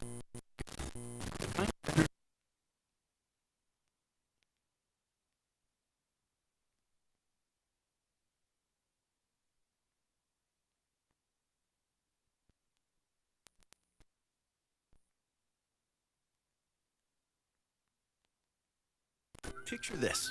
You're behind the wheel. Ground, moving piles of rocks just by moving a lever, and enjoying the sun as you clear brush across your pasture. We could keep trying to put you in the moment, but to really understand what this feels like, you just have to get in the seat. Stop by Pecos Valley Equipment in Artesia and Roswell, or visit us online at pecosvalleyequipment.com. For one night only, it's the Let It Begin Tour with Big Daddy Weave. Along with Ben Fuller and Megan Woods. The truth is I am my father's child. The Let It Begin Tour with Big Daddy Weave, Ben Fuller, and Megan Woods. Friday, April 11th at the Walter Giro Performing Arts Center in Carlsbad, New Mexico. Tickets are on sale now. For tickets or info, visit BigDaddyWeave.com. Here's a Mornings with Mike Winters fun fact. Elephants use these skin folds on their bodies to crush mosquitoes. Mike Winters uses his to hide M&Ms. Here's Mike Winters.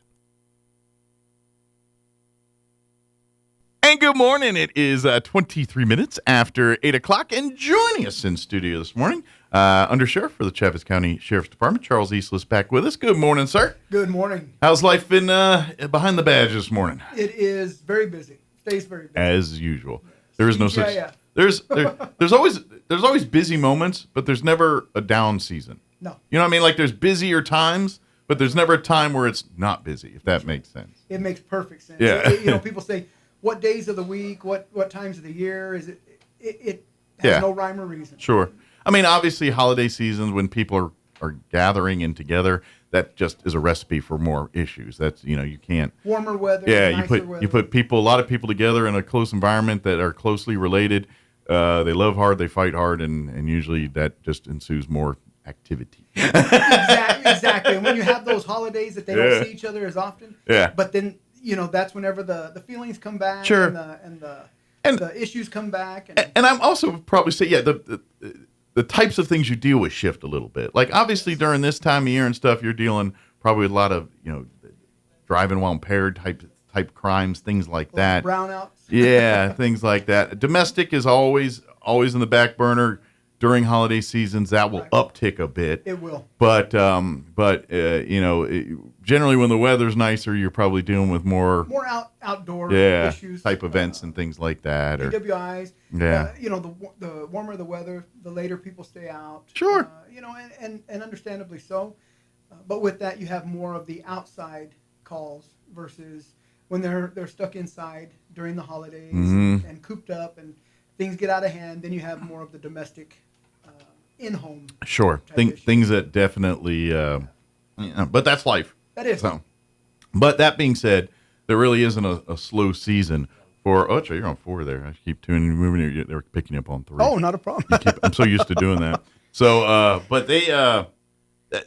That's the thing here too. Is when we talk about this kind of stuff. Yes, there's seasons, but it's that's the life of a law enforcement officer. That's right. Every given day is different. Where yes. I mean, you get up at a certain time. You may do this. You show up at a certain time. You got to do your briefings and everything in the beginning. Yeah.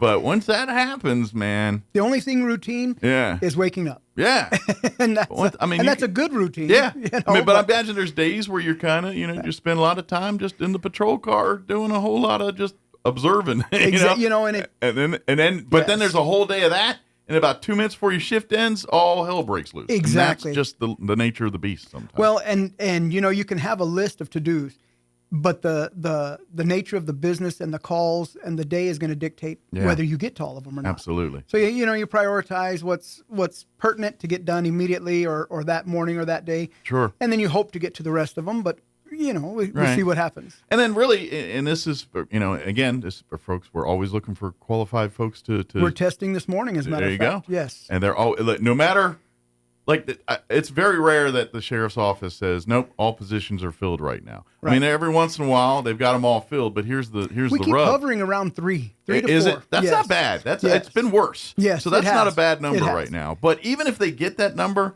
usually like a week or two later, someone retires, someone transfers, just life happens. And so many you're people back. start at the same time that you don't have one retirement, you might have 2 or 3. That's true. That's what really gets Well, that's us. kind of I'm going to just the nature of having an academy to do training, because rare is it you send one person. Usually it's 3 or 4 or 6, just depending on the number. And so if they all have around the same, it's kind of like high school. Y'all They start y'all together, start they together, all graduate together. It's kind of that mindset a little bit, after 20 years or so, Right. And so that's why all the time they're constantly taking out. If you're interested in a career in law enforcement or the sheriff's department, it doesn't matter what time of the year, as long as you meet We're the qualifications, always taking applications. they're always looking for qualified folks. To Absolutely. be that thing. And even if we do end up getting full, we always have that pool of applicants that we can draw from. Sure. So it's very important if you're interested in law enforcement to please make sure that you apply, whether we have active open positions or not. Please apply, because we keep that pool of applicants. Absolutely. Because anything and everything can happen. People are retiring. Sometimes people move. They want to. They're or maybe chase other budgets change, and you're allowed to hire a few more officers. Or we something, might be able to add some positions. Yeah, exactly. And Life happens. that's the key. Yeah, and Right. so, and this is the thing, and like we were talking with the RPD earlier in the week, and the same mindset. Mm-hmm. It's really, this is a lifestyle. It's more than a job and it's some careers, you can turn off at the end of the day. Right. But generally speaking, a lot of careers, you even have no home at night and everything. But law enforcement's 24/7. Even That's on right. your day off, You said when it you're best. in It's a cities, lifestyle. you can be out with your family, and if something goes down, it's as a peace officer, it's kind of like the Hippocratic Oath with doctors. It's your duty. You got to That's do right. something about it. That's right. That's just doing it. And so, that being said, is you're always on 24/7, but at the same time, it also, if you like the camaraderie, the family unit, because that's what it also generates with Absolutely. is that brotherhood, sisterhood, that kinship. That military is the only other thing that Right. comes kind of close to that, is with first Right. responders and military. They're the It ones goes that back share to that. I can pick on my brother, but nobody else better. Yeah. And but so it's anytime you're put in extreme stressful situations, that's what creates bonding. bonding experiences. Sure, it creates, you got to deal with the mental health of that. Right. But at the same time, how they do that is, commiserate together. It's because let's when you face it. chew dirt together, Absolutely. it bonds you. and I don't care if you're a law enforcement officer, I don't care if you've done it for 20 years or 2 years. Right. You're going to see things that are just not normal, that the normal person doesn't see on a regular basis. yeah, that's going to question your human psyche a little bit sometimes and stuff. And when you think you've seen it all, you haven't. and that's where the brotherhood and sisterhood, that Yes. kinship gets in there, because when you all, like you said, we all chew Yes. that dirt together, then it's kind of, you can process it together. Yes.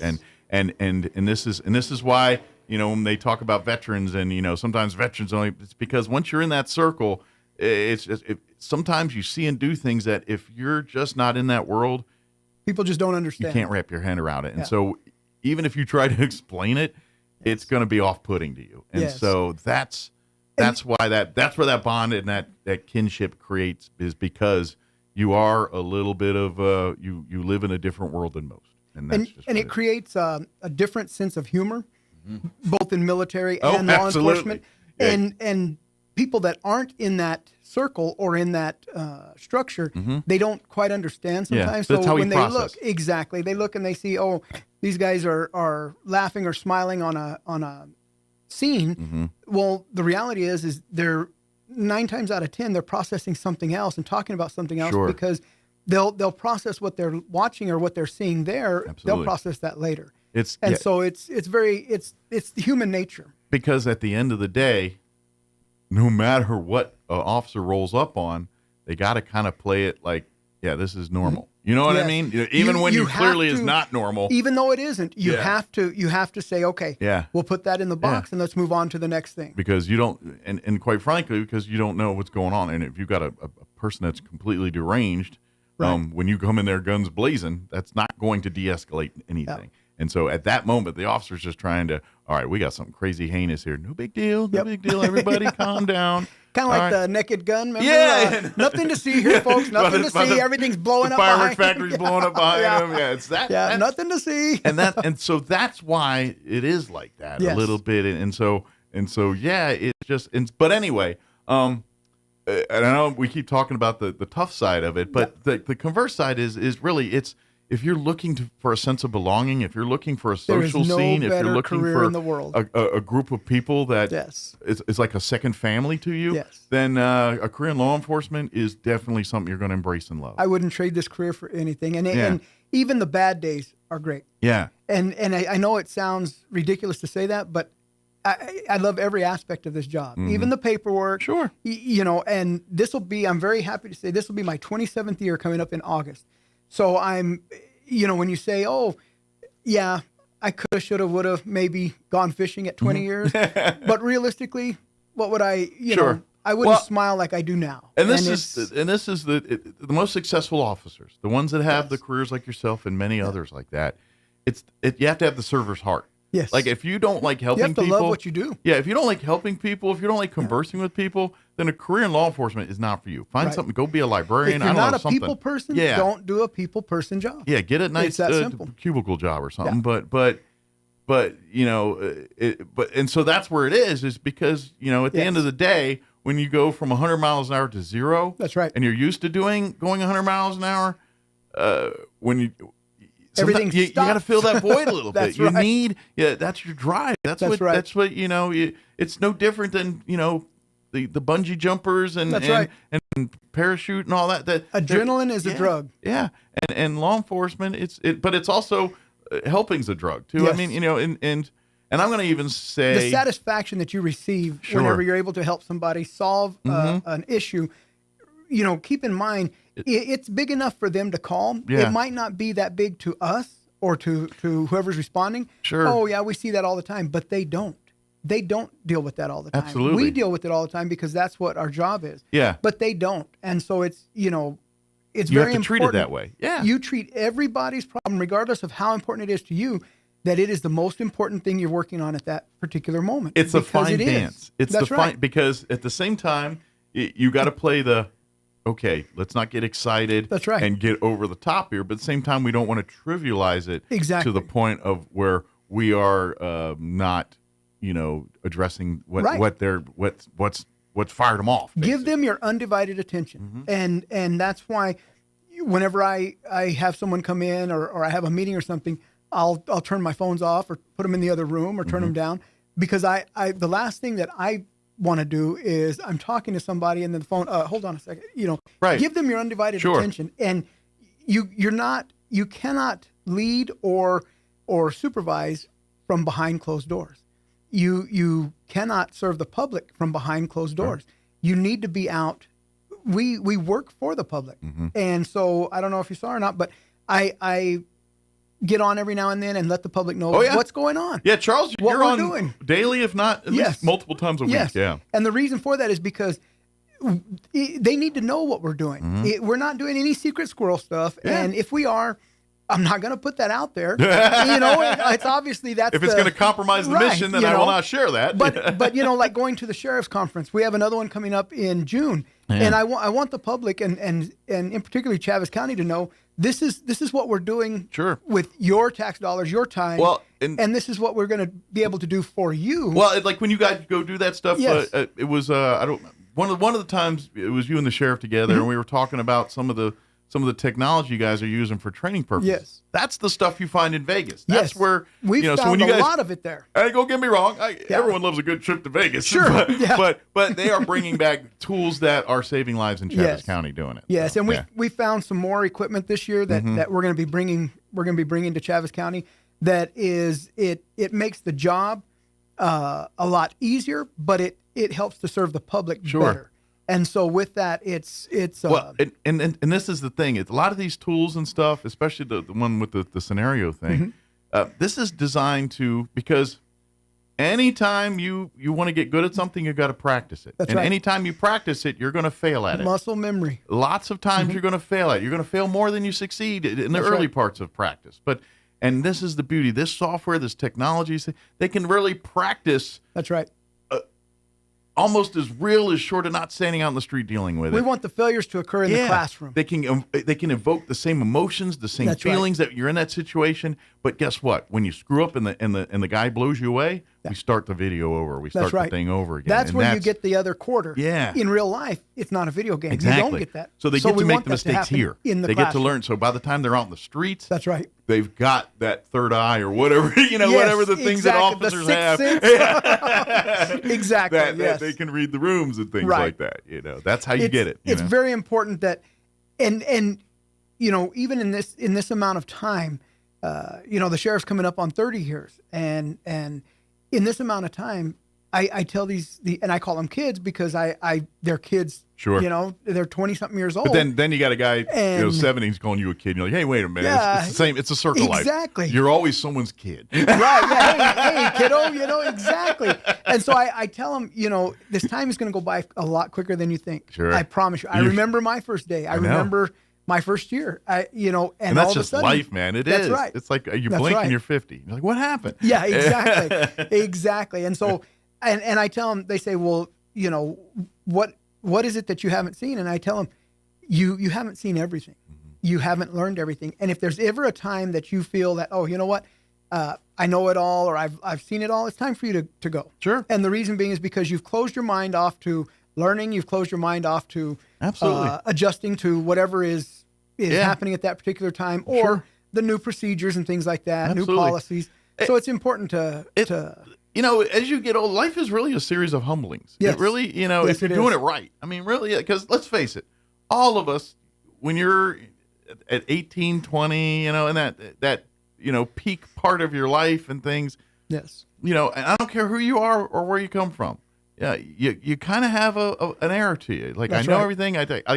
You're finally you're making your own decisions in life around this time for that, and so you kind of get that. I've seen it, done it, and know it all. Yes.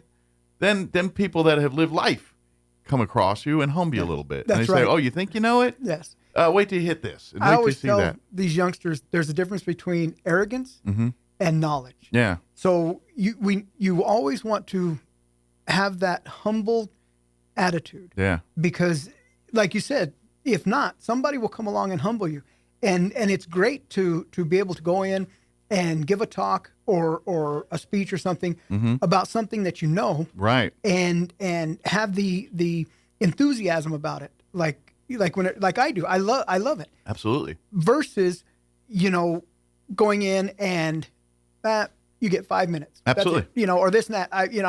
I'm this guy or Sure. I'm that guy. No, you're not. And that's Yeah, and really that's your and this is law enforcement in general, but Yes. but you and the sheriff have the unique, because you literally we love people. But you also you guys have to wear the politician hat sometimes too, and that's 101 politics right there. It is. It is, but it translates in law enforcement It because does. at the same time you're doing the exact same job. You're trying That's to lead and influence people and to get people to understand what's going on here, whether it's the sheriff or the deputy working the beat. It's That's the right. same. You know what I mean? That's exactly it's right. just a different audience. yes, exactly. And Yeah. and it's if you want to see a person's work ethic, watch what they do on a regular basis versus when a promotion's coming up or a raise is coming up or a It's like position is NFL. coming up. It's Exactly. like, you see people come out of the woodwork. They're on a contract year. They're going to play hard. Yes, It's and like, all of a well, if sudden- they're really good, they played hard the year before too. Yes, all of a sudden, people that you've never seen before or haven't heard of or anything,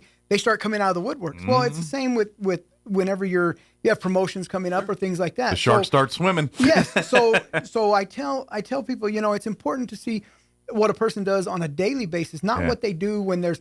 You can always tell when there's nothing for you to gain. That's when you see a person's work ethic. That's when you see how dedicated they are. And this is something that they ingrain in you in military, and I know they do it in the Air Force, and I do it in all branches. I'm going to take a stab. This is something they cover in the academies a lot too.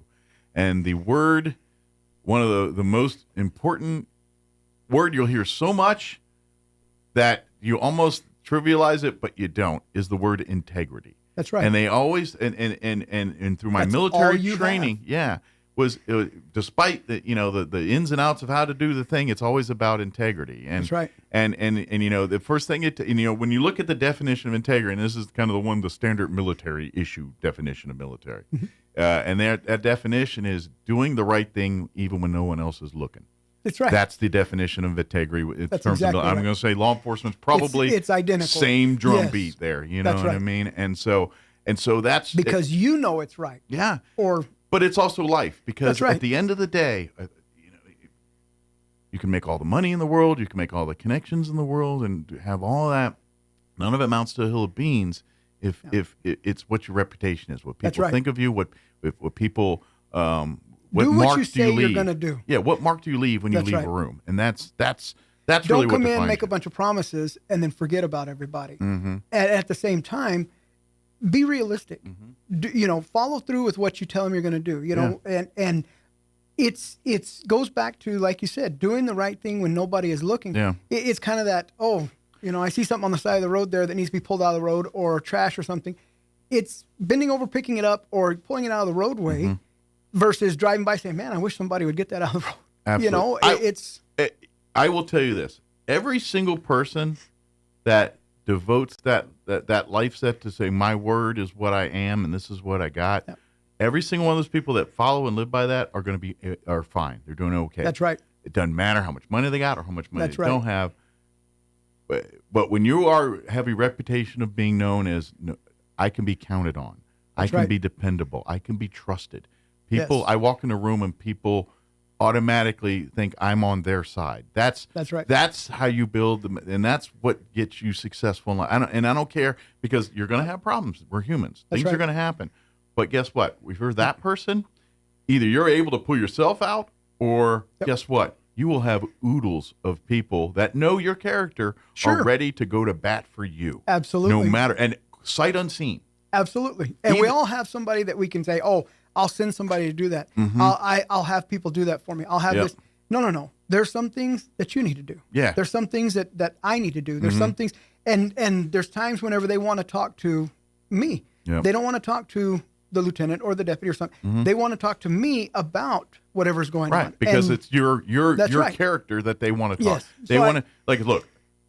Even because people have people. It's like, oh, the sheriff, police, corrupt. Da, da, da, da, da.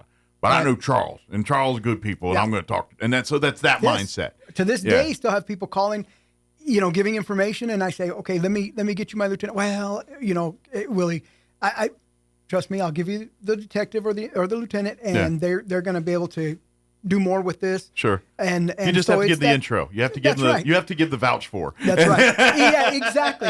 And it's a very good feeling Mhm. whenever you still have that after 20 something Absolutely. years, because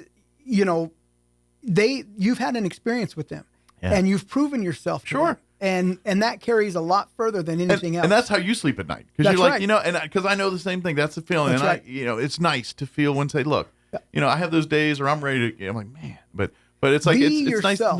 But it's nice Yeah. to say, you know what, like, at least.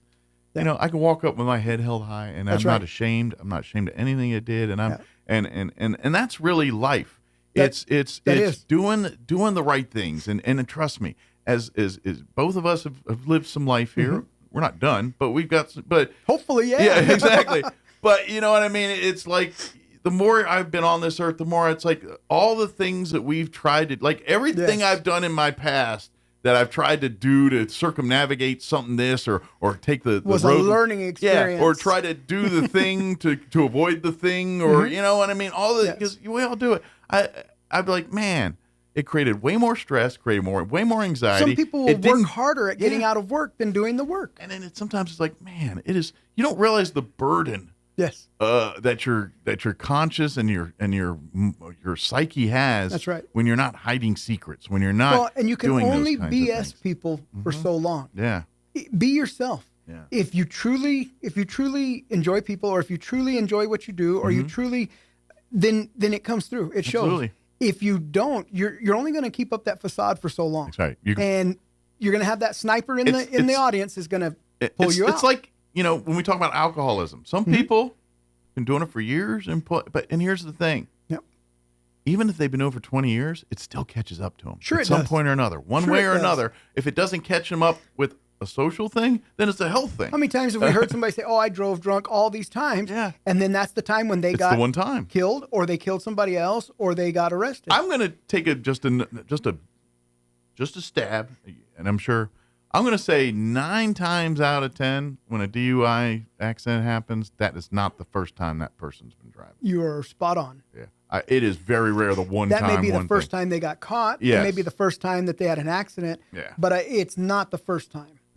I guarantee it is. If that was the first time, I mean, I don't know what to call lucky or whatever, but I'm just saying, maybe you should not do anything because clearly you're bad at doing things wrong. You're not very good at being bad. That's it right there. Yeah. Maybe that's a sign. Yeah. If you had you're your not first good pop, at being bad, so maybe do something else. Let's pick a different path here. But that's right. But anyway, I know we're going around in circles and stuff here, but as far as like safety stuff, any news for the public we need to get out there for folks? Again, we're hoping that the weather is kind of subsided as far as the wind goes. We know we're up in the upper 80s over the next couple of days. That's, to me, I love that weather. Yeah. I love it's be a great heat. weekend to go out to the lake or whatever. Yeah, we were talking. You and I were talking about getting out of town, going different places, but getting out of town this weekend. And it's good camping weather too for those that camp and everything. Absolutely, but with the nicer weather, again comes other issues. So keep in mind, you have the nicer weather. The time has changed. It stays light longer, but with that comes a little more drinking, more partying, things like that. So again, extra beer too at the lake. Yes, absolutely. So keep those things in mind. Remember, be responsible. It's kind of like riding the motorcycle. Dress for the slide, not for the ride. Be prepared. Well, and I'm going to tell you this right now. If y'all get on social media and see all the dumbness that goes on there, 99.99% of the time, that started by some people having some beers beforehand. Hold my beer and watch this, right? So the fun at the lake. Yeah. Sometimes if there's you don't a do reason it right, why women outlive men. Yeah, you keep it up, you'll turn into a TikTok video. That's right. That's exactly right. Exactly. But we have a lot of those things coming up. We're going to be doing a lot of activities with the schools as we get closer into the graduation season. Yeah. I was asked to speak at Leadership Roswell next week. I'll be speaking at Leadership New Mexico. I'm alumni from Leadership New Mexico. Oh, nice. And then I'll be doing. Have you done Roswell too? No, I haven't. And sounds like someone needs Rick Kraft, he's I'm sure Rick has been knocking to you. He did. Yeah. When he called and asked me about speaking, as an alum myself, it is an excellent program. Yeah. So if you have an event and you'd like me to come and speak at, tell the public now. I'd be happy to. That's right. That's what we do. He does parties. He does everything. That's what we do. Yes, that's what we do. He's got outfits you can pick. No, I'm just kidding. Absolutely. And it's a chance to talk. But absolutely, So like being able Rotary, civics luncheons, all those. I know every civics organization usually has like a luncheon of some kind. Yes, Sheriff's Department, Charles. I'm sure any of the deputies would love to speak to people if you'd like to have them at your meetings and things like that. The sheriff's out right now. Not out. But he's out of town. Sure. His sister, congratulations to his sister. Nice. They're going to renew their vows. Awesome. And so, not the sheriff and his sister, but. That's a different story. But, and I say that to say this.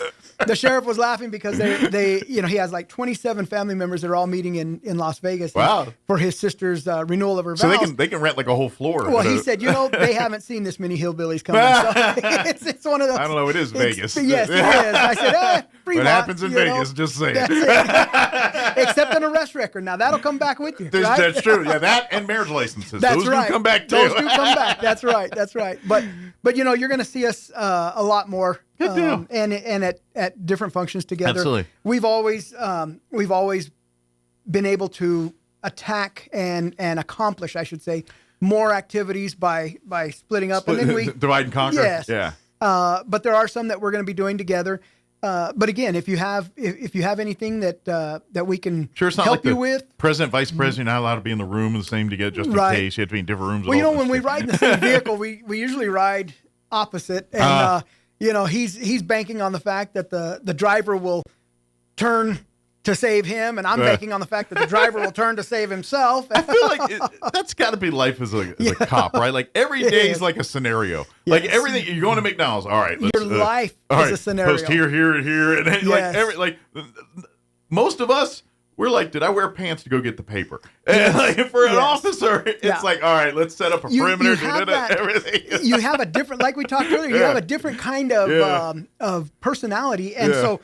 whenever we went out of town this last time, I have this checklist, and they laugh at me. My lieutenants laugh, but I have this checklist, and I have 2 boxes next to everything. And what's that for? Well, you double check everything there. Right. Oh my God!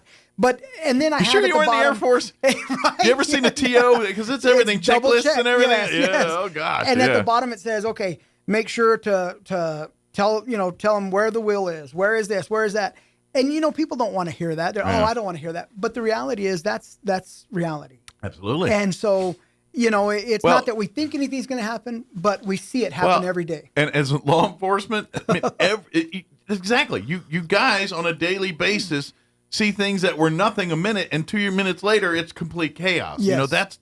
So naturally, your brain is going to wire to, that happens. And most of us that never happens. Like I saw it 3 times last week. And that's the difference. Yeah. If this ever never happens, see here's it. where this is at. Well, I don't want to hear that. Yeah. Well, I'm letting you know. Yeah. So it is until it did is kind that's of right. thing. And so that's right. But if you're interested, please come by the Sheriff's Department or go to the website if you're interested. Yes, career in law absolutely. enforcement, get your applications Again, in. We're testing this morning. We have a group that we're testing this morning that have already applied.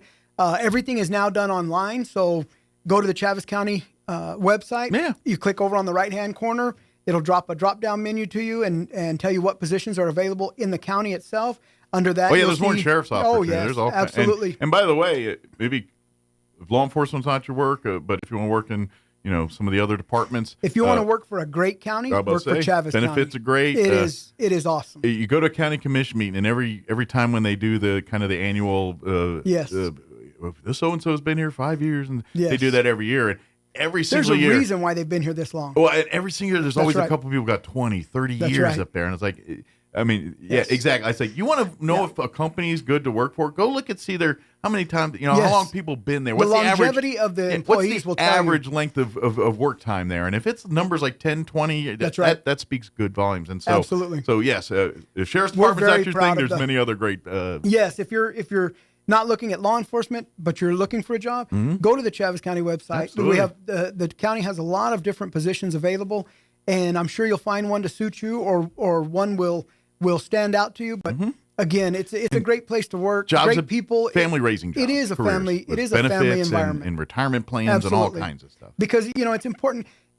People can talk the talk, but it's important to know how to walk the walk. And what that means is people always say, "Oh, it's a family environment," but it truly is. Absolutely, it truly is. I would imagine, and this is the part, and probably people don't understand, is they'll spend all dang day together. Yes. And then on their day off, they'll go to the lake together or something. Yes. It's like, didn't I just look at you like all I day can't long? wait to get out of here and get away from these people. Hey, what are we doing this weekend? I'll see you tomorrow at the lake or whatever. Yeah, that's just what it is. Exactly. Yeah. Military's the same way. Yes. Yeah. Can't stand to be away from them. Exactly. And love to be.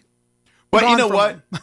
We are different people, like in and out of uniform. Like even when you're joking at the office, it's different kind of joking than when you're sitting around a campfire. It's just different. Yes. Ha ha. It's that whole structured laugh versus exactly. crazy the hair laugh. comes down a little bit. That's right. Yeah. Not yours and mine. Yeah, but, not on the head. I got plenty of hair other places. Yeah, absolutely. And as you all can see, we get our hair cut at the same place. Twinsies. We're trying to bring the bald back. We get a couple more of us together. We put our heads together. We can bird some ants. We can power cities. That's right. Absolutely. The Chrome Dome Brigade. That's right. Absolutely. Well, it's because we have so much, going on up there. It just burned off the hair. And, I mean, we're geniuses too, so that puts off a little heat. Yes, absolutely. Venting. It has to vent. That's vent, exactly right. Awesome. Well, Charles, as always, appreciate it's always the visit. A pleasure. We'll see you in a couple weeks. Stay safe and absolutely. Every single deputy and every law enforcement, tell them we are so thankful for what they do on a daily basis. Well, we thank the public for supporting us and for everything that the public does for us and the businesses around Chaves County. Once again, 624-6500. Shout out to all these. Like I said, when I do the ride-alongs and things, and we have some amazing restaurants that they don't let deputies pay for lunch. They try, but they don't let them. And that's so cool. Thank you guys for doing that. Once again, thank you, everybody. 624-6500. If you know of a crime that's been committed or you have information, you can always remain anonymous. Absolutely. If you're interested in applying, go to chavescounty.com or .gov and look at the website. Absolutely. If you have an event coming up and you'd like for myself, the sheriff, or somebody from the sheriff's Need office assistance to come from the department? We are happy to do that. Absolutely. By all means. And like you said, and if you see a big citywide or countywide event, odds are you'll see some deputy sheriffs there. If you want to visit, come on, talk and have a chat with them. So. You want to visit, come by the office. Again, you never need an appointment and you don't need an invitation. That's right. You're welcome anytime. And if you mess around out there, you'll get to see it sooner than you wanted to. Yeah. Certain parts of it, yes. That's right, not all of it, but right. A few rooms where they'll have some questions and things. We're gonna show you the back part, and then place where they, we'll see the photo studio, we'll see the print studio. Turn off the lights when you're done. We'll call them studios to make it sound nice for you. Yes. They're apartment size. So it's Owen Mills over there. You got Owen Mills over here. Yeah, one room. Absolutely. Plenty of light, though. Yes. No waiting. It's all fluorescent, but plenty of it. Sure, absolutely. The bed's a little hard. That's right. Yeah. But, it's firm back. It's good for you. Yes. So, thank you as always, Charles. Thank you. We'll Thank you, Travis County. Have a great day. You too. All right. 8:57. Let's take a quick break before news. Don't go away. Hey, Roswell, need a truck? You're in luck. Now is your time to buy a new Ford truck for a lot less during Ford Truck Month at Roswell Ford. For a limited time, get massive discounts on every new Ford and quality pre-owned car, truck, and SUV, plus 0% APR for 72 months and no payments for 90 days. Attention business owners, Roswell Ford has a great selection of commercial vehicles, so we're taking care of business. Big trucks, small trucks, work trucks, we've got them all for a lot less. Making payments on your current vehicle and want out early? Roswell Ford wants to terminate your loan or lease, even if you owe thousands more than it's worth. And our aggressive finance team will push to approve your credit, even if it's less than perfect. Plus, Roswell Ford offers mobile services, so our certified technicians will come to you, regardless of where you're at, for oil changes, tire rotation, batteries, recalls, and more. Contact us for details. Massive savings and a better buying experience. Get on board at Roswell Ford, 821 North Main Street in beautiful Roswell. Call 575-623-3673 or online at roswellford.com. 0 APR is 13.89 per thousand finance. Interest accrues from date of sale on select vehicles. Trade balance refinanced and loan subject to lender approval. Offers not combined. Injury, surgery, or illness can set you back, but you don't have to recover alone. At Artesia General Hospital, our rehabilitation services team provides physical, occupational, and speech therapy to help you regain strength, mobility, and confidence. Take the next step toward recovery. Call 575-736-8174 today to schedule an appointment and get back to living life to the fullest. Here's a Mornings with Mike Winters fun fact. U-Haul is the world's largest advertiser in the Yellow Pages. Too bad millennials don't know what the Yellow Pages are. Here's Mike Winters. And it's closing in on 9 o'clock. Town Hall News is coming up next here. Stay tuned next hour. We're going to replay our interview, what was it, Monday or Tuesday? We had Mark Green with Harvest Ministries join us, give us an update there. They need volunteers. They've been running for so long, and they have a great group of volunteers, but they've been a great group of volunteers for a long time. And guess what happens? People get older, and some of the great group of volunteers need to, they're retiring. They're ready to go do their thing. So they need more, but we'll play that interview for you next hour. You're listening to 106.5 Roswell's Talk FM, KEND, Roswell, New Mexico. We'll be back on the other side of news. Don't go away. News this hour from townhall.com. I'm Rich Thomason. The Trump administration is asking the Supreme Court to clear the way for a resumption of the deportation of illegal Venezuelan immigrants to El Salvador. The administration citing an 18th century wartime law to justify the deportations. The president looks to make an historic change in the federal government's relationship with its workforce, look for lawsuits to follow. Citing a 1978 law, the president said he has the authority to end collective bargaining with federal unions and agencies because of their role in safeguarding national security. The executive order affects most of the federal government. However, police and firefighters will be exempt. The American Federation of Government Employees, which represents more than 800,000 government workers, said it is preparing immediate legal action. Greg Clugston, Washington. Utah has become the first state to ban fluoride in drinking water as Republican Governor Spencer Cox signs a new law. Leading defense policy expert cautions of possible Iranian retaliation here at home if the U.S. military hits targets inside Iran. Former Senator Jim Talent says there's a good chance Iran would deploy sleeper cells in a bid to assassinate the president. Yeah, I would think that's almost a dead certainty if we were to attack Iran directly. Talent says the people of Iran may demand a response from their own government. They've been hurt very badly, and it is a region where strength and success matters. Talent tells the Salem Radio Network that's why Iran's regime may feel a need to strike some kind of blow inside the U.S. just to remain in power. Bob Agnew reporting.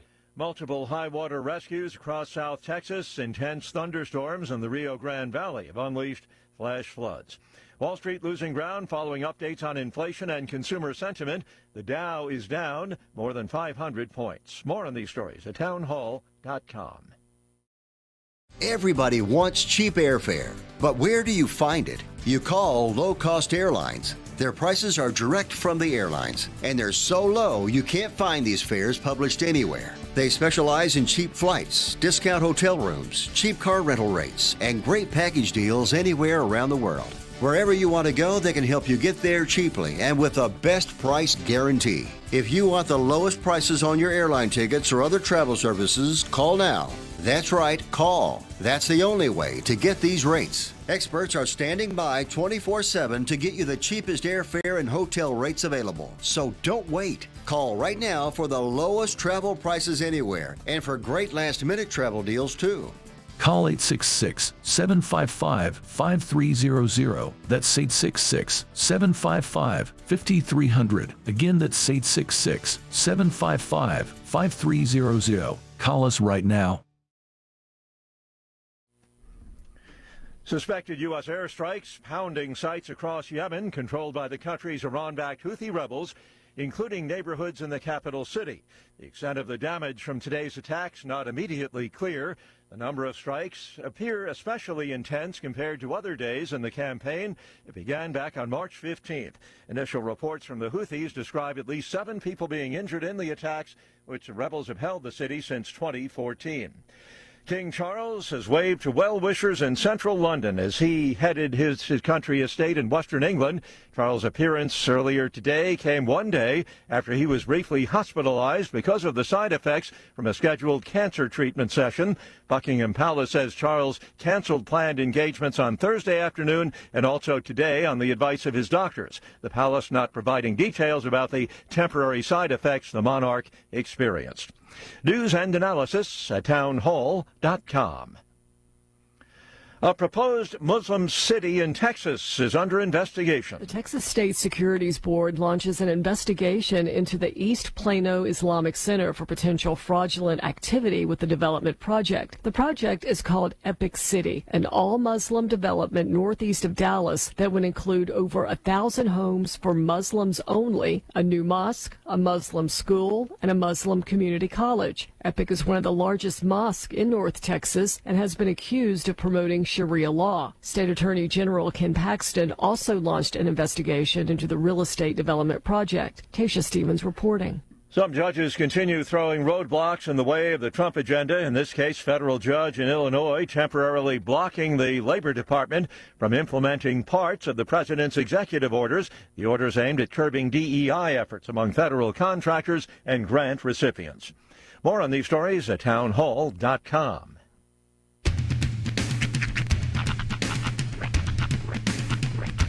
What in the wide, wide world of sports is going on here? I promise you, whatever scum did this, not one man in this force will rest for 1 minute until he's behind bars. Now let's grab a bite to eat. Yeah, come on. I feel the hot wind on my shoulder and the touch of a world that is older. I hit the switch and check the number. I leave it on and then I slumber. I hear the rhythm ringing through it. Flamenco guitar and cumbia music. I hear the talking of the DJ. The traveler said, what does he say? I'm on a Mexican radio. I'm on a Mexican world radio. Broadcasting live from high atop the J.P. White Building in downtown Roswell, New Mexico. It's Mornings with Mike Winters on 106.5 Roswell's Talk FM. Is that what I sound like when I talk? Now, here's your host, Mike Winters.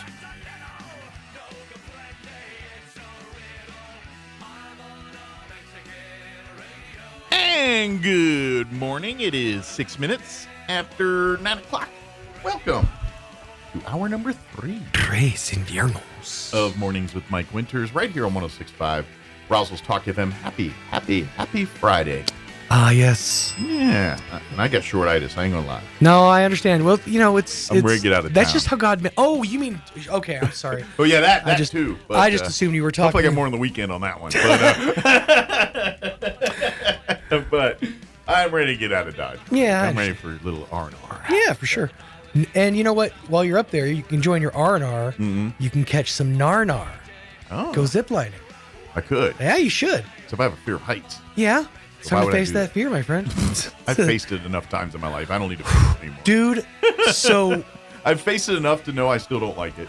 I'm not really scared of, fast stuff like water slides, things like that. What real like when we went to the Corps in Hobbs, what really scared me more than anything else was the climb up to getting up.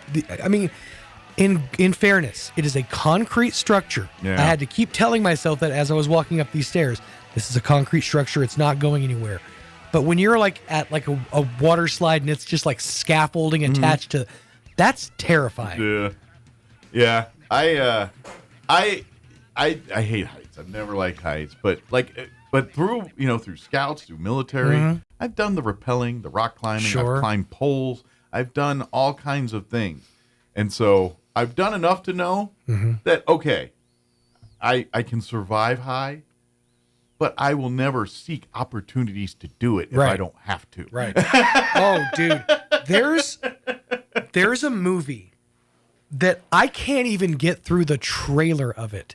It came out like 2 years ago. Is it the one where the tight walker walks across the No, that one I can kind of get. Where he walks from the World Trade, based on the true story, the Man on Wire. No, that this movie. one, it's what is it called? I want to say it's just called The Fall, maybe.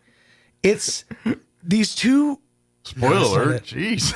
No, that's not it. These two girls, they climb this radio tower. Oh. To it's like a year after this. That's on like Hulu, isn't it? I think so. Are they trying to sabotage the tower or something? No, they're just trying. They're trying to face their fear a year after one of their friends fell from this tower. I've seen the same thing on Hulu about them sitting on like a radio tower or something. Yeah. But the trailer of this movie, it makes me so uncomfortable because first they're like, well, we'll climb down this ladder and then the ladder falls off. And so now they're just on this platform like 1,000 feet in the air and they can't get down. And it's just like they can't get cell service. It's a terrifying scenario. And that's just the trailer. What is that movie? Well, I'm sorry. I don't feel bad for this. No, yeah. When you put yourself in the Fall, it's just called Fall. Yeah. Yeah. I don't. You chose to do this. By the way, now you done messed up, and we got to get a bunch of other people involved because of your genius decisions. Right. Just saying. Do you remember the opening scene of the movie Cliffhanger? Yeah, with Sylvester somebody Stallone dies, right? Like falls. They're and like, that's at the beginning, they're just casually, ascending this rock face. Talking about the song MacArthur Park. It's called Fall. He was in the movie. Charles had just texted. But It's called Fall. They're just casually. This is like everyday work scenario. They're just talking about the song MacArthur Park and how absurd it is, and then all of a sudden something fails and somebody's sliding down a rock face, and so it's stuff like that. It's like the mundanity of we're just doing our job. That's every movie that has that kind of thing in it. Interlaced with. Now we're in a terrifying scenario. It's just, I don't. It's just heights. I don't. That's the thing. I seek no pleasure in it. So when someone says let's go ziplining, I'm like, why? That's why God invented your legs, motors, airplanes. It's not what I need. It's not relaxing to me, but it's scenic. I don't care. Yeah. I could have till it's not. So much more fun in a candle shop right now. So that's the day that cable decided to break, and exactly. I'm the fat guy dangling on the end of it. Yeah. They're like, well, these cables are tested for 30,000 pounds. I'm like, yeah, but how many times have they been used? Yeah, until the one time. Right. my luck, I'm going on after Bertha. Yeah. And like, God bless you. If you want to do it, knock yourself out. But I'm good. You know what's more enjoyable? I'll go down and have a Wahlburger. That's way more exciting to me. That's fair. Zipline, I'll go eat a Wahlburger. I'm going to have some government cheese. I'm going to give some man my money thinking I'm going to win some back. That's my idea of fun. The problem with all of those things, though, is the internet. Because as soon as you're like, hey, let's go on the roller coaster. Roller coaster deaths. Yeah. No, I'm good. I'm good. We immediately just punish ourselves by, hey, let's just dive into worst case scenario. What's going to happen? Fortunately, my brain's not that kind of neurotic. No. Like I don't do that kind of thing. I don't think about those things until the moment I'm sitting here like this was a bad choice. But usually I don't out-psych myself on things like that. Usually. I've talked about it here before, but I got vertigo at a concert, at the AJR concert, because our seats were so high up. Wow. That by the I'm not time that bad. By the time we got to them and there was so little space, my mind was just, I'm about to fall forward and just snowball down this arena. You know, the one time I kind of experienced that in a place like that was I went to the St. Louis Arch when I was a teenager. And which is cool if you ever get to, because the floor's curved and everything. Right. And I don't know what you do now, but 20, 30 years ago, you got into this egg bubble elevator that was kind of reminded me of Mork's spaceship from Mork and Mindy. But anyway, I got up to the top there, and the ceiling's curved, and then they have the windows you can look, and the movie Ferris Bueller's Day Off was relatively popular in that season. And so I did the Ferris Bueller move where they're up in the Chicago tower or whatever it is, and they lean the forehead on the glass and look down. I did that, and I got vertigo. Yeah. No, I understand. It's like, oh, yeah, the floor is going to just crack and break underneath me. Hey, you know what? If it's going to happen, it's going to happen to me. Yeah. So, although, and I hate heights and all this, but if I go back to the Grand Canyon, I do want to go to that bridge and stand on that glass bridge just to say I did it. There's something about, and I don't know what it is. I'm not sure if it's a gravitational thing. Yeah. But lately, especially, I've been having this weird feeling like whenever I'm by like a cliff face, that it's like pulling me in. Yeah. That's why I stay back from the edge, because I feel like it's pulling me in. That's a human nature thing. We want to look, and that's why they tell you, like the Grand Canyon, if you ever go there, like a lot of the trails, like there's like a barrier, to keep, like a stone fence, but it's not hard to get over that stone fence. Sure. And so you get, and literally people go over that thing and take a picture. And most of the time you're fine, but every once in a while you see the TikTok video where they don't come back. My mom, one time, I think this is the last time we went to Carlsbad Caverns. Yeah. My mom was trying to take a picture of the bottomless pit. Okay. And we had. Did she lose her camera in the pit? It was, hold on. It was a disposable camera. She dropped it over the wooden fence. Oh, so it didn't quite go in the pit? She climbed over the fence and like got probably this close to the edge to grab her disposable camera. Wow. I'm like, Mom. You know what? I don't know why, but as soon as I'm hearing you describe this, I go right to the scene from Return of the Jedi where Jabba the Hutt gets sucked into the wormhole. Into the Sarlacc pit. And then it burps. Yeah. It was. My mom has definitely done some stupid things next to near heights. Yeah. Boba Fett. Yeah. Boba Boba Fett. Yeah. Fett. I meant Boba the Fett. Boba the Fett. Boba the Fett. Now you got me saying it. Yeah, when Boba Fett fell in. Sorry. Yeah, that would have been a bigger meal if Jabba. That would have been a much bigger meal. Or the random other guys that fell into. You know, the what the Star Trek people call the red shirt folks. That random guy at the party that you know is not coming back. Extras. That's right. But but that would be the one. Like that's the one thing like that's Goofy Heights that I kind of is. And because of the time I went, I wasn't able to go. But they'd have like I don't know if it's a bridge, but it's more of a platform that you kind of go out and you can, it's glass and you're basically standing in the middle of, I think that would be, I ain't gonna lie, it's gonna freak with me, but I think I want to try that once. Like that one, because I know in my head it's gonna be fine. I'm not on ropes or nothing. I'm not dangling from something. So in my head, I think I can navigate that one, but I kind of at the same time you're just like, yeah, I'm sure I'll be laying flat on the ground. Like, don't move me. Grab my feet, pull me. It's the one time the floor is going to give out. I think the highest that I've ever been was in San Antonio because they have their own needle there, like their own version of the needle, and we went up in that.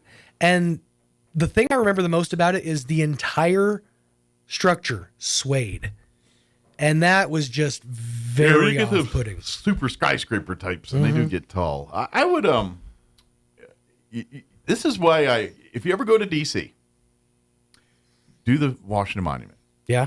That's a good one because it's high and you see a great view of the city, but you don't get that because there's not a lot of viewing. Is it still? Oh, yeah, I was going to say there's windows up there, right? At the top, there's 4 windows that you can go to, and you can see out of them, but you got to kind of, depending on how many people are up there at the time, you kind of got to wait your turn. Right. They're more like turrets than they are windows. Well, and in each one, no, it's a window. And then in front of the window is a map telling you, okay, you look here, there's the Pentagon, there's the White House, there's this and that. And you can, and each viewing window has its own perspective. But the cool part about the Washington Monument tour, and I highly recommend you do if you pay attention, is you take an elevator up. Obviously, there wasn't always an elevator to have the Washington Monument. But the history of the Washington Monument is kind of neat in that it was started pre-Civil War, and when Civil War broke out, the Washington Monument was about half built, right? And then they actually went to a different quarry to get most of the stones, and that's why it changes color halfway up. Color, right? But also, as part of the Washington Monument, various states, various organizations, various groups donated stone blocks. Oh. And if you take the elevator, if you take the steps, you see them all. Right. But you don't get to take the steps. I mean, it's very rare that I've done them, but this was like the elevator was broke, it went down them, or you get, on the rare occasion, back in the day, they used to let you take it. Now you take the elevator. But in the elevator, there's windows. And if you look up, it's hard because you're going up an elevator, but you can read, and you'll see little Masonic deals, you'll see various states, their stones, and it's got their etchings and engravings, and it's hard to read it because you're going up an elevator. Sure. But you can kind of see it there, and you're like, ooh, history. So it's kind of that hidden history of the monument, But so if you go to D.C., just don't walk around the mall. Actually, go into the Washington Monument and check it out if you're able to. That because some days it's closed and things. You should also find there's if you go to the Lincoln Memorial, just to the left-hand side, there's a tiny lever. If you pull that lever, Lincoln's legs pop up. Secret cave. It's where they actually keep the real Declaration of Independence. You laugh. Okay, it's not that. But the Lincoln Memorial, I don't know if they still do it, but they used to offer a tour. You can get up under that thing and everything. Really? And I saw the pillars and the ground underneath it. Lincoln's full rectum. You see his legs? No, but you get this. I've seen underneath the Lincoln Memorial and underneath all that. It's like boundary breaking a video game going into places like that. That's I remember doing it once in the Boy Scouts years and years. Do they use it for anything storage? I think there's stuff down there and the things. Yeah, there's no meetings or nothing down there because it's really. But there is more to that building than just a big statue of Abraham. There's in the Gettysburg Address and the various speeches on the walls. There is more to that memorial than people think. Same with the Jefferson too. Every single thing in D.C. does have other things going on. Sure, I'd imagine. Yeah. Well, you think about it. Our history and the Masons and all that stuff. They steeped in that stuff, so it's all over D.C. stuff. You see pyramids and eyes and all kinds of things all over. Sure. One of the more fascinating things I just recently learned about the downtown DC area is, I believe it's on the second floor of the Supreme Court. There is a basketball court. Maybe, I don't know. And they call it the highest court in the land. That's probably true. Senators and congressmen. These are places they don't let the public in. And we just hear about them. But yeah. But that's I read something about that like a month ago. I'm like, the highest court in the land. I like that. Well played, sirs. Well played. Although, and ma'ams. I got a feeling some Chicago's hold my beer. They're gonna build a basketball court on the 137th floor of the Sears Tower. Burj Khalifa, top floor basketball court. All right, dig it like 6 stories down, then you can be the lowest court. There you go. Underground court. That's right. That's where night court is. All right, we're going to play our interview. We had Pastor Mark Green from Harvest Ministries joined us earlier this week to talk, give us an update on what's going on there. So we're going to play that interview for you here in just a few minutes. But before we do that, let's get you up to date on your weather. I'm meteorologist Steve Hamilton with your Pecos Valley weather. Pretty warm today. We're headed for the upper 80s. It will be a little bit breezy and we get sunshine. Overnight will be clear with our low dropping to about 50 to 55 and then sunny on Saturday. Not quite as warm. We'll stay in the low 80s and still a little bit windy. A few clouds on Saturday night and then sunshine coming up for Sunday. Afternoon highs in the low 80s, wind gusting to 30. That's your latest forecast. I'm meteorologist Steve Hamilton. Thanks, Steve. Currently, 60 degrees here in Roswell. Humidity is at 72%.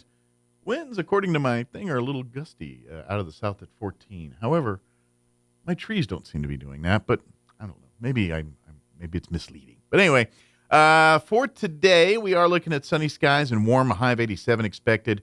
Winds out of the south, 5 to 10 this morning, 10 to 15 for this afternoon. Tonight, partly cloudy. Expect an overnight low of 51 degrees. West winds 15 to 20. They'll drop down 10 to 15 after midnight tonight. For you Saturday, they have issued a fire weather watch for tomorrow. That's going to kick in at noon and remain in effect through 9 p.m. Because the breezes and the dry, it's not going to be like blowing dust breezy, but breezy enough to be a fire hazard. Sunny and partly sunny and 82. Winds will be out of the southwest 5 to 15 early, increasing 15 to 25 by the afternoon. Winds will be a little breezier for the evening, though, partly cloudy with an overnight low of 47. So those, the latter half till 9 p.m., that's probably better because the winds will be a little bit higher. But they're talking west winds 15 to 25, gusting as high as 35. Then they'll drop down 5 to 15 after midnight. For Sunday, we are looking at mostly sunny skies. 79 for a high with northwest winds 10 to 15 miles per hour, and then sunny and 78 for Monday when you head back to work and school there. All right, 9:23. Let's take a quick 2.5-minute break, and then we'll play our interview with Mark Green from Harvest Ministries on the other side of the break. Don't go away. You're listening to Mornings with Mike Winters. Happy Friday, everybody.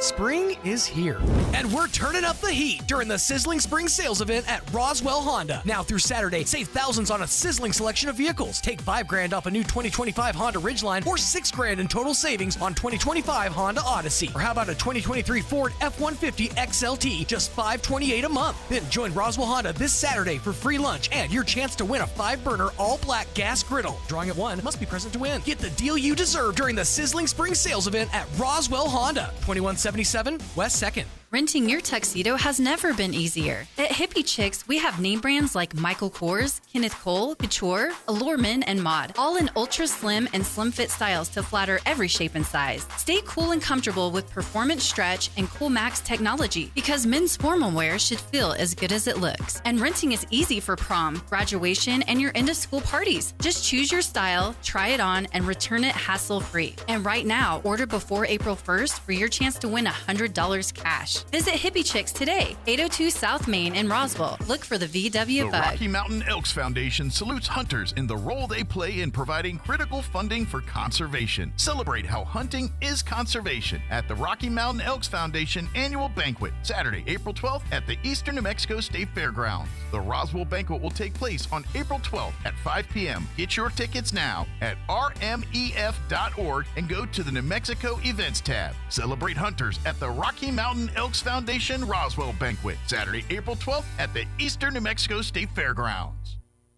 Where do you find meaning in your life? King Solomon started out seeking wisdom from God, a great place to start. Unfortunately, instead of continuing to use his God-given wisdom, he tried to use his own. He tried to gain all intellectual knowledge, but that didn't satisfy him. He tried to find happiness in physical relationships, but this too left him unsatisfied. He tried gaining all wealth and power, but there was no joy in that either. At the end of his life, he wrote that it was all vanity. Have you ever heard someone say, "God wants me to be happy?" as they're trying to justify a choice they are making that goes against what God wants for them? God cares much more about your holiness than your happiness. Solomon learned that the hard way. Unfortunately, many times we have to learn that the hard way too. True peace, true joy, true meaning only comes from God. As Solomon said at the end of his life, it all comes down to this: fear God and keep his commandments. That's what gives our life real meaning. Join us at the Country Club Road Church of Christ for worship at 10 a.m. on Sunday, located on the corner of Country Club and Washington in Roswell. Here's a Mornings with Mike Winters fun fact. Turtles can breathe through their butts. We imagine you know some people who do that too, because that's where their heads reside. Here's Mike Winters. Joining us. And good morning. It is 22 minutes after 8 o'clock. And joining us in studios from Harvest Ministries, Mark Green back with us. Good morning, sir. How you doing? Morning, today? Mike. I'm great, thanks. Good and well. How's things at the ministry there? Things going? They're pretty going steady? good. Yeah. It's a pretty well-oiled machine over there at Harvest. It Ministries. is. We have a few glitches now and then, which we just had this last month. Actually, last 3 months. But, well, I'm about to say, I think everyone in Southeast New Mexico, if you hadn't had a glitch or two over the last 6 months you're here, you're doing pretty good. Especially with the winds we've just had. Absolutely. Yeah, that's how does, we talk about cold weather, and we talk about that kind of stuff, but when we get these dust storms, how does that, I imagine that creates an equal impact on the homeless community as a cold night or any other thing. Yeah, sure, yeah. Yeah, so this time of year, we have home church every Sunday morning for the homeless. So we feed them a hot breakfast. It's actually potluck. So we have different people bring. Somebody bring the biscuits and somebody else the all dessert. Delicious home cooked food. Yeah. Oh, yeah. And then we'll get out the griddle and we'll cook them eggs and bacon and that sort of thing. So we do that every Sunday morning for them. During the winter, it's kind of hard because if they're bundled down and it's freezing cold, and we have it at 8:30, we've learned if we have it later, they've kind of gotten up and scattered out sometimes. You missed the audience we window. did, yeah. So when the sun's up, they're pretty much up.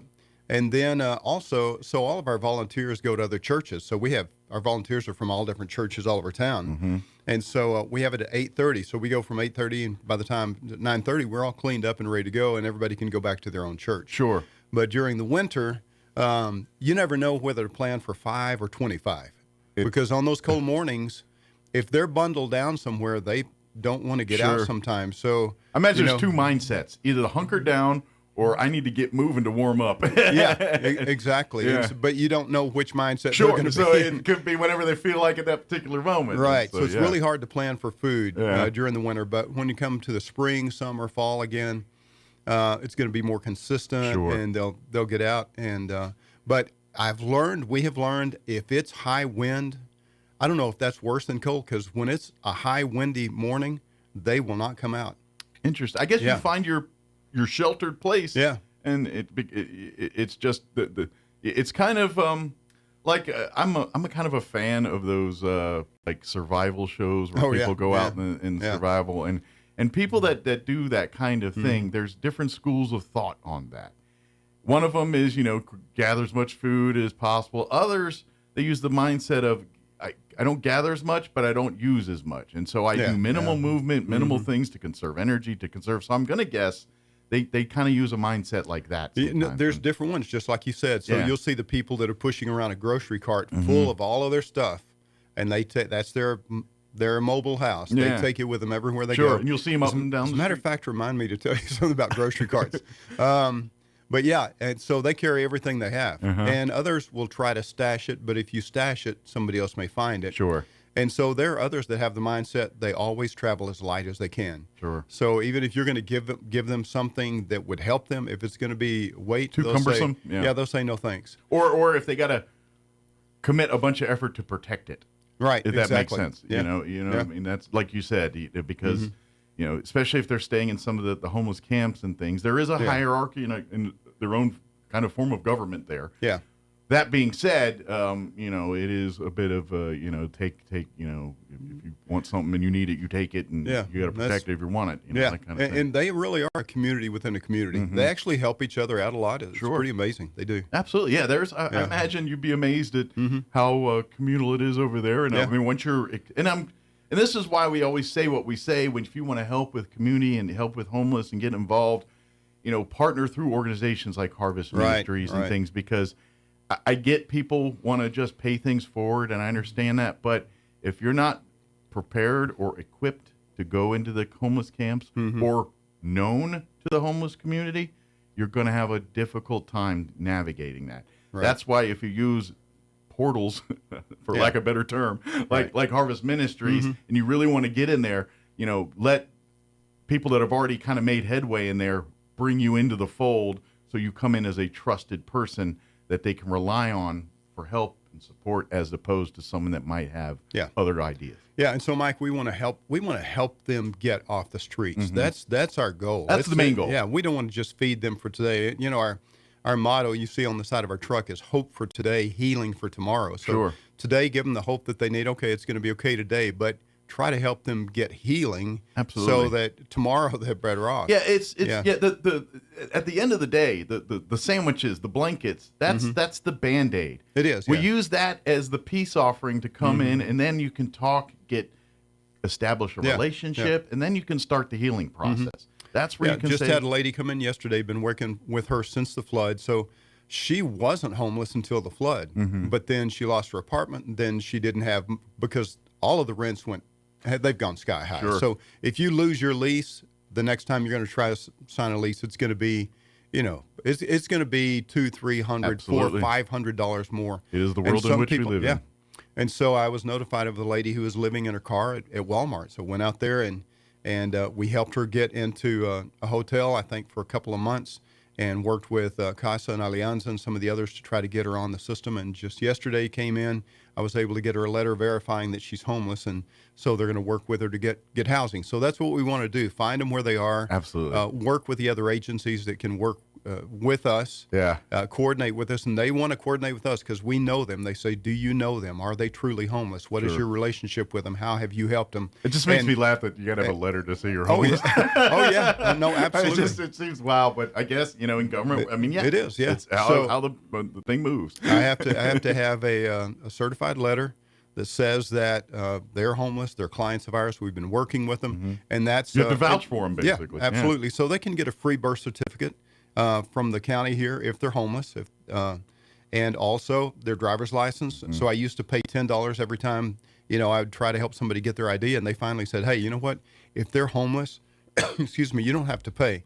Just give us a letter verifying they're homeless. That's cool. That's great. So I have to get it notarized. That's $5. So there's half the $10. So that's worth this, because that's their way of trying to help out as best they can. It is, yeah. And so these organizations, it sounds weird, but no, that's government. Everything's got to be verified and proved, right, as it should be. Right, and we're happy to do that. Yeah. I mean, because that's at the end of the day, that's what we want to do. We want to help them for today, but we want to help them get off the streets. And also get them into the Homeless Coalition, because Ms. Yasmin over there does an amazing job helping them get to the place they need to be.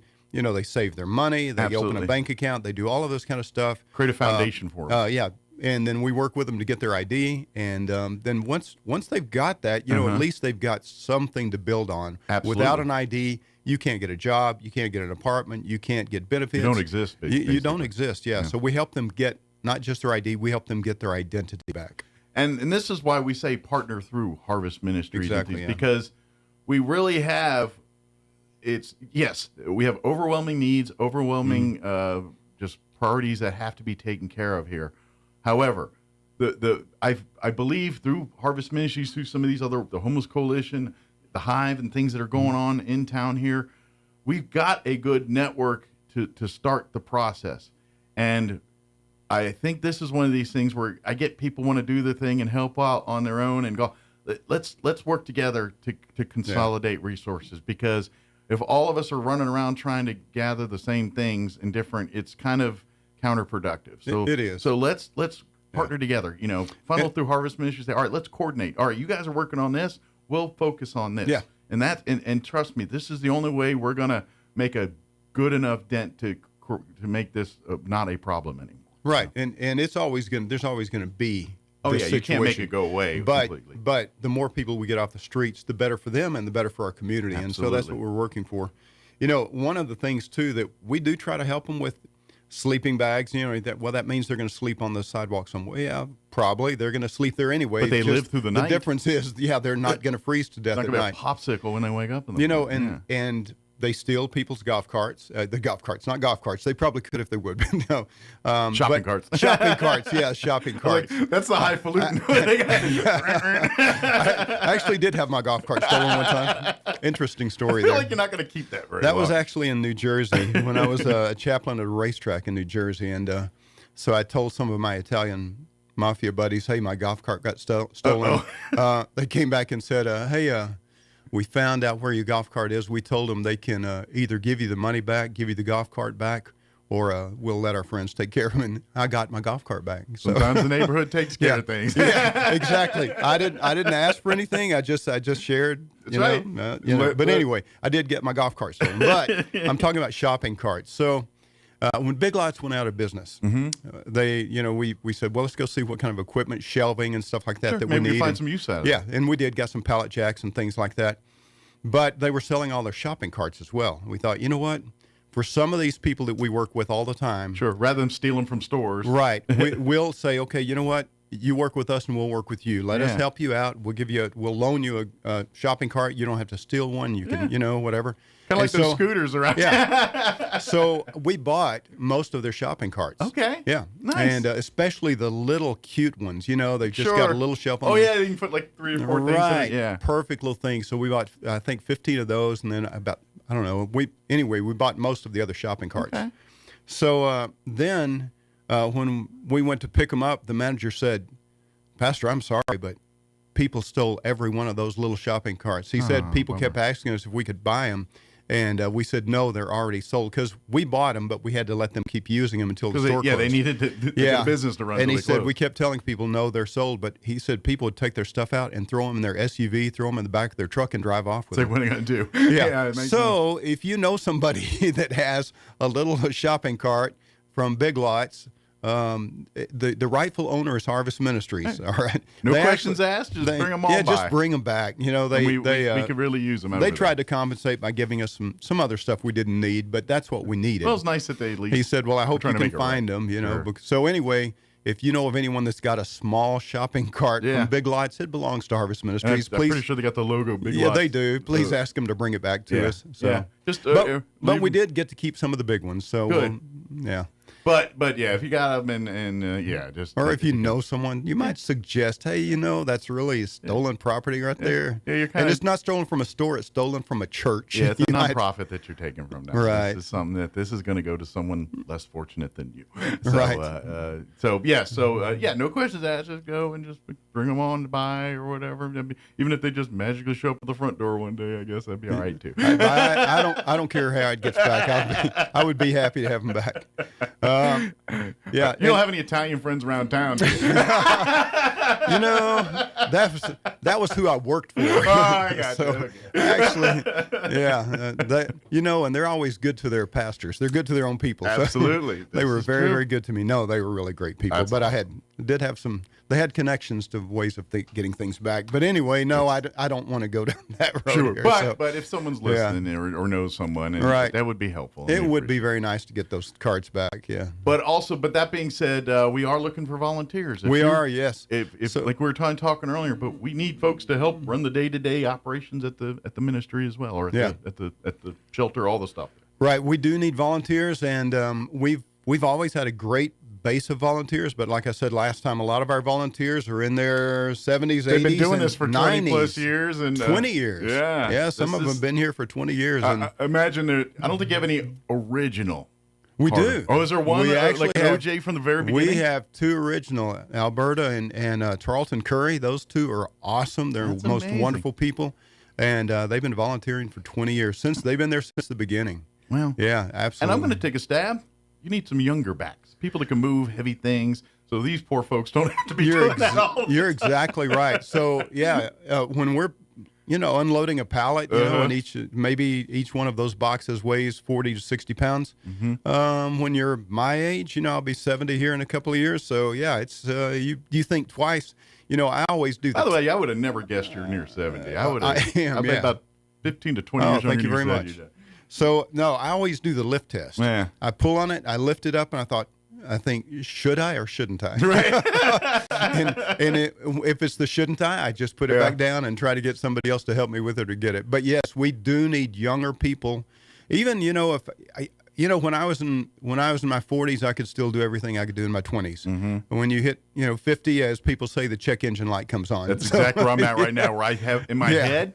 All right. Yeah, no you problem. Can do it. Until I do it, and I'm like, oh. Yeah, exactly. But that's where I'm at in life. Then you get in your 60s, you think, no, I'm not even going to try. I would love to snow ski, but I don't dare. That's right. My knee, my back, it's just not worth it. So anyway, yeah, we need some people. We need some people in your 30s, 40s, 50s, or even 20s. Absolutely. But to come in and help us. Families stock some would be shelves. great. Oh yeah, we love families coming in the summer. We do have families who come out and volunteer, and we love that. Absolutely. And so maybe there's I don't know. Maybe there's a few homeschool families. We incorporate some of that in your curriculum. Absolutely. And we do have homeschool families from time to time who come out and volunteer. All would love to. Anytime we can instill the server's heart in young folks and have opportunities to do that, love to do that. Because when you show them this now, more likely when they are on their own and doing their things, they're going to be doing stuff just like that wherever they end up. So we wanted and let's face it, maybe they're the next one. Maybe they're the next that are going to be the next 20, 30 year volunteers here. Right. And so, and I imagine you need from, kind of stocking and the organizing stuff to more of the outreach type stuff too. Yeah, we need both. We have people who take the groceries out to the cars. We have people who receive the groceries when the truck comes in. And we stock our shelves, we load them into the freezers and the coolers. And then we have people who sort. We have people who go through because we have to do first in, first out, so we look at all the dates. And then we have people who repack. So if we get bulk items, we have to repack them in smaller items, and we've got a repack room that's a safe, clean room. And so that's where we repack all the stuff. And then we have people who serve breakfast to the homeless every morning. Nice. And there's all kinds of stuff to do. So if you like the one-on-one FaceTime with the homeless or with the clients. And a lot of people do. They really, they want to have interaction. Want to meet people and talk to people and interact. Yeah. We need people to do that. We need people just to go out among our clients when they're eating breakfast and say, hey, can I get you something else? Sure. Get you another cup of coffee or something like that. And just really, we just want to treat them like normal, like they're at a restaurant somewhere and we're just going to love on them. How can we serve you and bless you? Because you build rapport with them, you build up confidence with them. And then they'll trust you to help them. Absolutely. What you're doing secretly is tearing down walls. Hey, exactly. That's exactly what we're doing. You're bringing love and kindness and humanity to people that, quite frankly, are having a lack of that probably at this point in their lives right now. There's a gentleman that I helped with a bus ticket this week because he was staying at the Homeless Coalition, but he just couldn't do it. Couldn't keep the curfew, couldn't stay inside the four walls. And he said, I don't know how old the guy is. I think he's probably in his 60s or 70s, maybe 60s probably. But he said, I just can't do it. I said, I said, where are you going to stay? He said, out here in the street in the cold. I said, well, why? He said, I just can't stay in that place. I said, well, it's a nice place, nice people. He said, I can't stay inside. I need to get out when I need to get out. So he can't keep curfew, which, when they lock the door at night and the curfew is until 6 o'clock, and if you go out, then you set the alarm off, and it's a big deal. And so he had gone out, set the alarm off at 2 o'clock in the morning and that sort of thing. So we try to help people, but sometimes they just can't, for whatever reason, they can't stay inside. So there are always going to be those kind of people that it's going to be a perpetual thing that we're always going to be helping them. So, he's been, the Community of Hope helps him in Las Cruces when he's over there. Actually, this is another situation where we get this all the time. People are flown in here for medical purposes, either the helicopter or the plane. In his case, he came on the plane, ambulance picked him up at the airport out here, brought him to the hospital. They treated him, released him back on the streets. He's got nowhere to go, got no money to get home, doesn't know anybody here. So what he really needs is medical help. He needed that. He got but that. he probably sounds like still, maybe not Band-Aids and stuff. It sounds like he needs a lot of mental therapy help. And he did. Because clearly there's something going on where he can't be inside. And there's some trauma, there's some experiences there that he needs to address. Yeah. And you talk about tearing down walls. That's the kind of he can't stay inside walls. Yeah. And so, but man, when some of the people have gone through what these people have gone through, you hear their stories and talk to them, and when they finally open up to you, you think, well, dear Jesus, there's no wonder they are where they are. They hadn't had a chance their whole life. They had been beat up from the time they were kids, passed around from house to house, living on the streets. That's the only thing they know. That's right. And man, if you can just get them to open up enough to say, let me help you see what a normal life is like. Let's get you in the homeless coalition. Absolutely. Let's get you a job. Let's get you an ID. Let's let you see what it's like just to not have to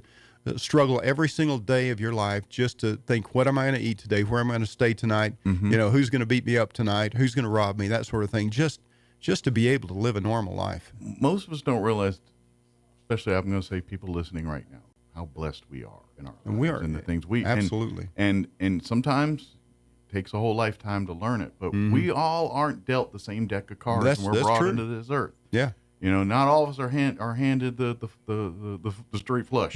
Most of us get and so that's where you have to, regardless of what you think of what people did, and I'm sure people need to be responsible for actions. I'm not saying everyone gets passes and things. Of course, yeah. But you don't help them. You don't help them if you give them passes for doing the wrong thing. Yeah. You just reward their bad choices with temporary consequences that are not realistic. Absolutely. But to judge someone based on what their lifestyle is, none of us have that right. You have no idea what they've been through. None of us have that right, because none of us have walked in those shoes. Even if you've walked in hard shoes and you've done your thing, it wasn't that person's struggle. Right. And quite frankly, they may have started from a different point than you. Maybe you had a good home life and everything, and this person may not. If you don't know from the beginning, like, how do you know right from wrong if someone doesn't teach you? That's true, yeah. You don't know. You just put on this earth. For them, right is whatever I have to do to survive, Yeah. And so that's the mindset I want people to think about when you look at the home. Next time you see someone on the street corner there do something, and I know it's easy to judge, and I get it, your own safety, and if you're with your kids, you're like, no, I don't, and I get all that. But don't look at them as pariah. Don't look at that. They're just humans that need that. At the end of the day, if you sat down and had a cup of coffee with one of them, you'd probably have an enlightening discussion that you'd probably come away with more than you walked in with. Yeah, I would guarantee that's true. That. And I enjoy that. I enjoy sitting down. I did that with this gentleman yesterday. Just sat out there on the curb with him and talked to him. So, what's your story? Where are you from? How'd you end up here? And that's that sort of thing. You just find out what's going on in their life. Just let them know somebody really cares. Yeah, and that's we want to tell them, go get a job, go do this. I'm telling you, Mike, I wouldn't hire most of them. You can't hire them. They're a liability. The drug addiction problem, alcohol addiction. First. Yeah, exactly. Emotional problems. Let's get you fixed first. Let's get you just in a right mind where it's not the drugs talking or the alcohol talking or even the street talking, Absolutely. But get you off of the street for a while, get you out of the drugs, out of the alcohol situation, and find out who you really are. And then let's get you an ID, and then let's get you a job. And so many of those people, it works out, Mike. It really does. If Absolutely. you just can get somebody to where they can just breathe, sleep through a whole night, in a regular bed, have a regular meal, have a regular life, and all of a sudden they think, you know what, I like this. I think I want to live this way. It's I'm guessing it's really hard for people that have never had to live that. Like, if you never had to live your life to where you were constantly worried about basic needs or survival or things. I'm not talking neighbor squabbles and so this. I'm talking like I legit do not know if I'm going to make it through the night here because I don't know how cold it is. I mean, and when you're constantly doing that day, and then when you get through that one, you're just planning for the next one.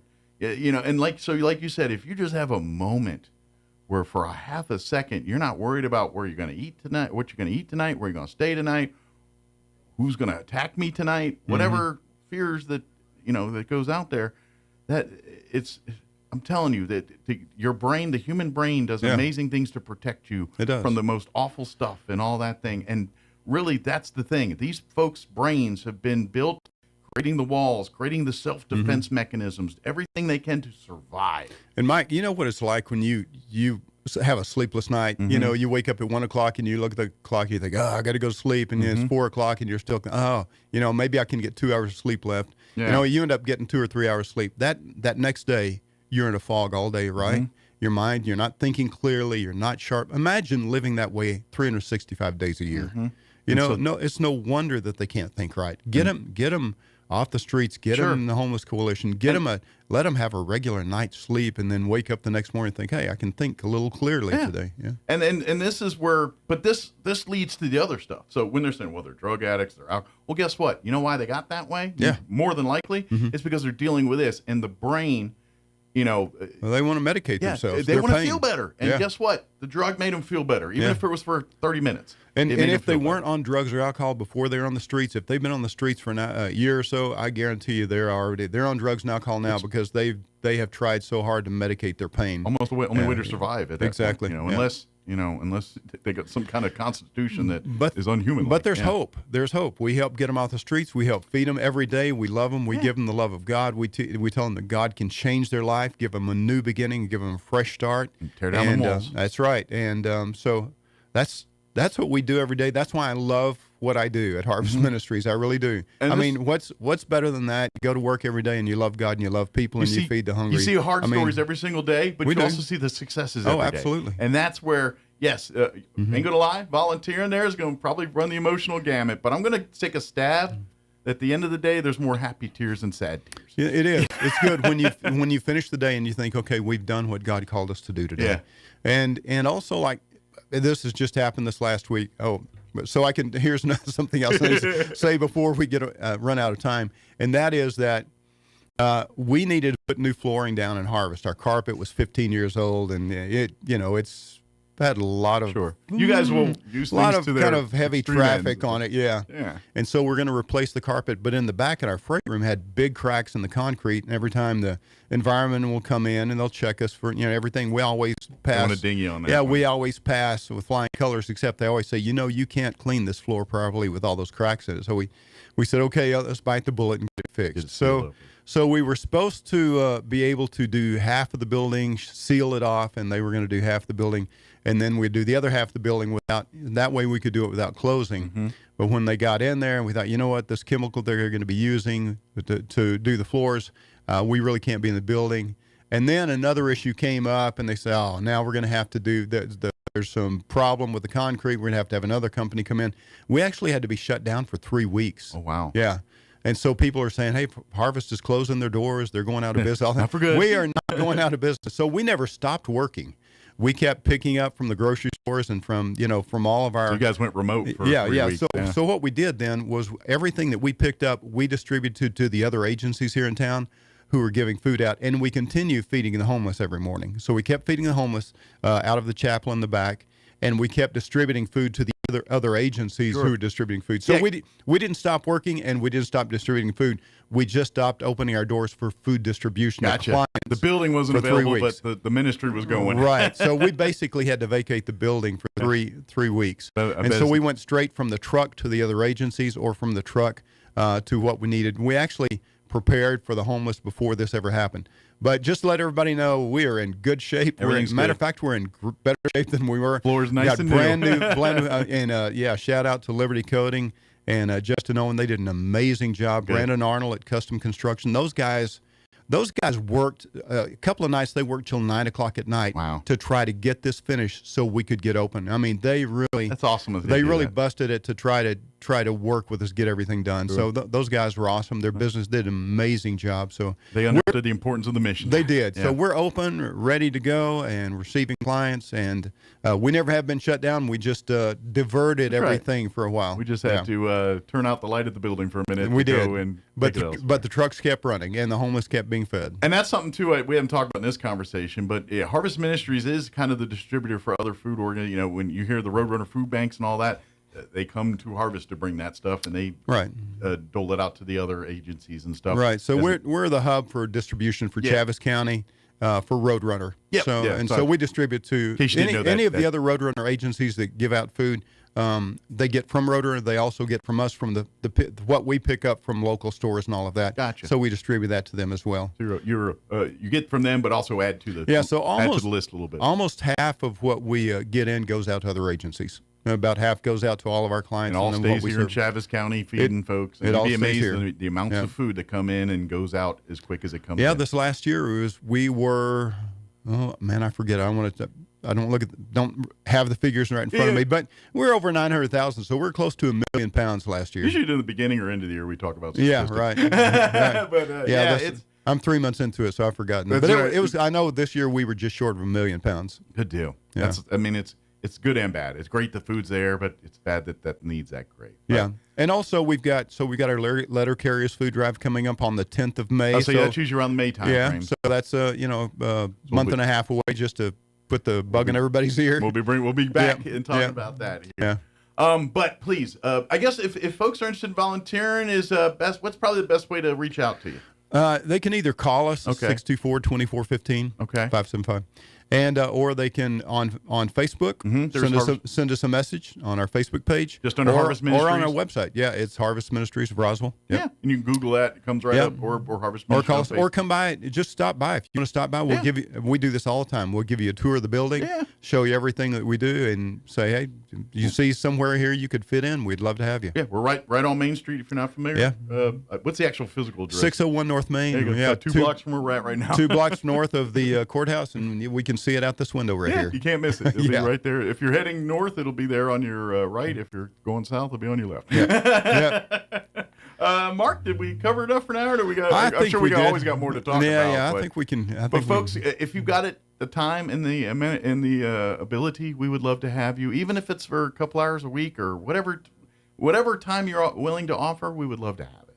And trust me, I think once you see everything going and see what Harvest Ministry does, I think you're going to be impressed, and you're going to be like, man, what else can we do to make this better? So please reach out. We would love to see you you'd be amazed to see the good heart that Roswell has, and you'll see it through ministry. Mike, one more thing. The reason that we have some people who've been there for 20 years and others who've been there for 10 years, 15 years is because Harvest Ministries is a great place to volunteer. Yeah. It's just that a lot of our people have gotten to the age where they can't do it all the time. We can't stop the time marches on. No, people come in early, they get a cup of coffee, they sit around and talk until we start working, then everybody jumps in. It is a fun, wonderful place to work at. And if you're looking for some place to jump in, come try Harvest. I have no doubt that you'll enjoy it. I about to say, if you're looking to expand your social circles and things, you might you come in looking to help, come out looking to feed your own soul a little bit. Yeah. So.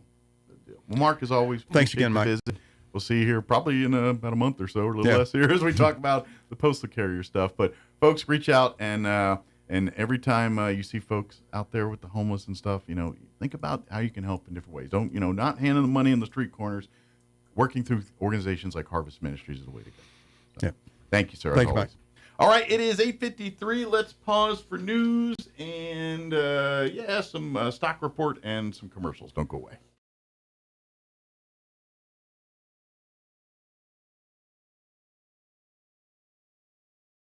Hyundai can get it, and Roswell Hyundai will take any trade. The experts at Roswell Hyundai will work with you to get you behind the wheel of your next dream ride. So, what makes Roswell Hyundai the #1 used car dealership in southeastern New Mexico? You do! Come check out the Used Car Supercenter only at Roswell Hyundai, 1909 West 2nd. If you're missing a tooth or several teeth, a dental implant may be the ultimate solution. Implants look and feel so much like real teeth that you probably forget you have an implant. Maupin and Brown Dentistry is one of New Mexico's most experienced implant providers, with literally thousands of implant patients who are absolutely delighted with the results. Call Maupin and Brown today for an evaluation. You'll be surprised how affordable implants can be. Maupin and Brown, your choice for experienced, state-of-the-art dentistry. Artesia Main Street is bringing the fun to downtown. On Friday, March 28th, following the main event car cruise, enjoy the Downtown Street Dance with live music from Mammoth Cults. Plus food trucks, great tunes, and an evening of nonstop fun, all with free admission. Don't miss the Downtown Street Dance with music from Mammoth Cults, happening Friday, March 28th, 6:30 p.m. in the heart of downtown Artesia. Paid for by Artesia Lodgers Tax. Where do you find meaning in your life? King Solomon started out seeking wisdom from God, a great place to start. Unfortunately, instead of continuing to use his God-given wisdom, he tried to use his own. He tried to gain all intellectual knowledge, but that didn't satisfy him. He tried to find happiness in physical relationships, but this too left him unsatisfied. He tried gaining all wealth and power, but there was no joy in that either. At the end of his life, he wrote that it was all vanity. Have you ever heard someone say, "God wants me to be happy," as they're trying to justify a choice they are making that goes against what God wants for them? God cares much more about your holiness than your happiness. Solomon learned that the hard way. Unfortunately, many times we have to learn that the hard way too. True peace, true joy, true meaning only comes from God. As Solomon said at the end of his life, it all comes down to this: fear God and keep his commandments. That's what gives our life real meaning. Join us at the Country Club Road Church of Christ for worship at 10 a.m. on Sunday, located on the corner of Country Club and Washington in Roswell. It's Truck Month here at Richland CDGR, 1309 Southeast Main Street in Roswell. Come by and take a look at our blowout prices on all new Ram trucks, Jeep Gladiators, and Jeep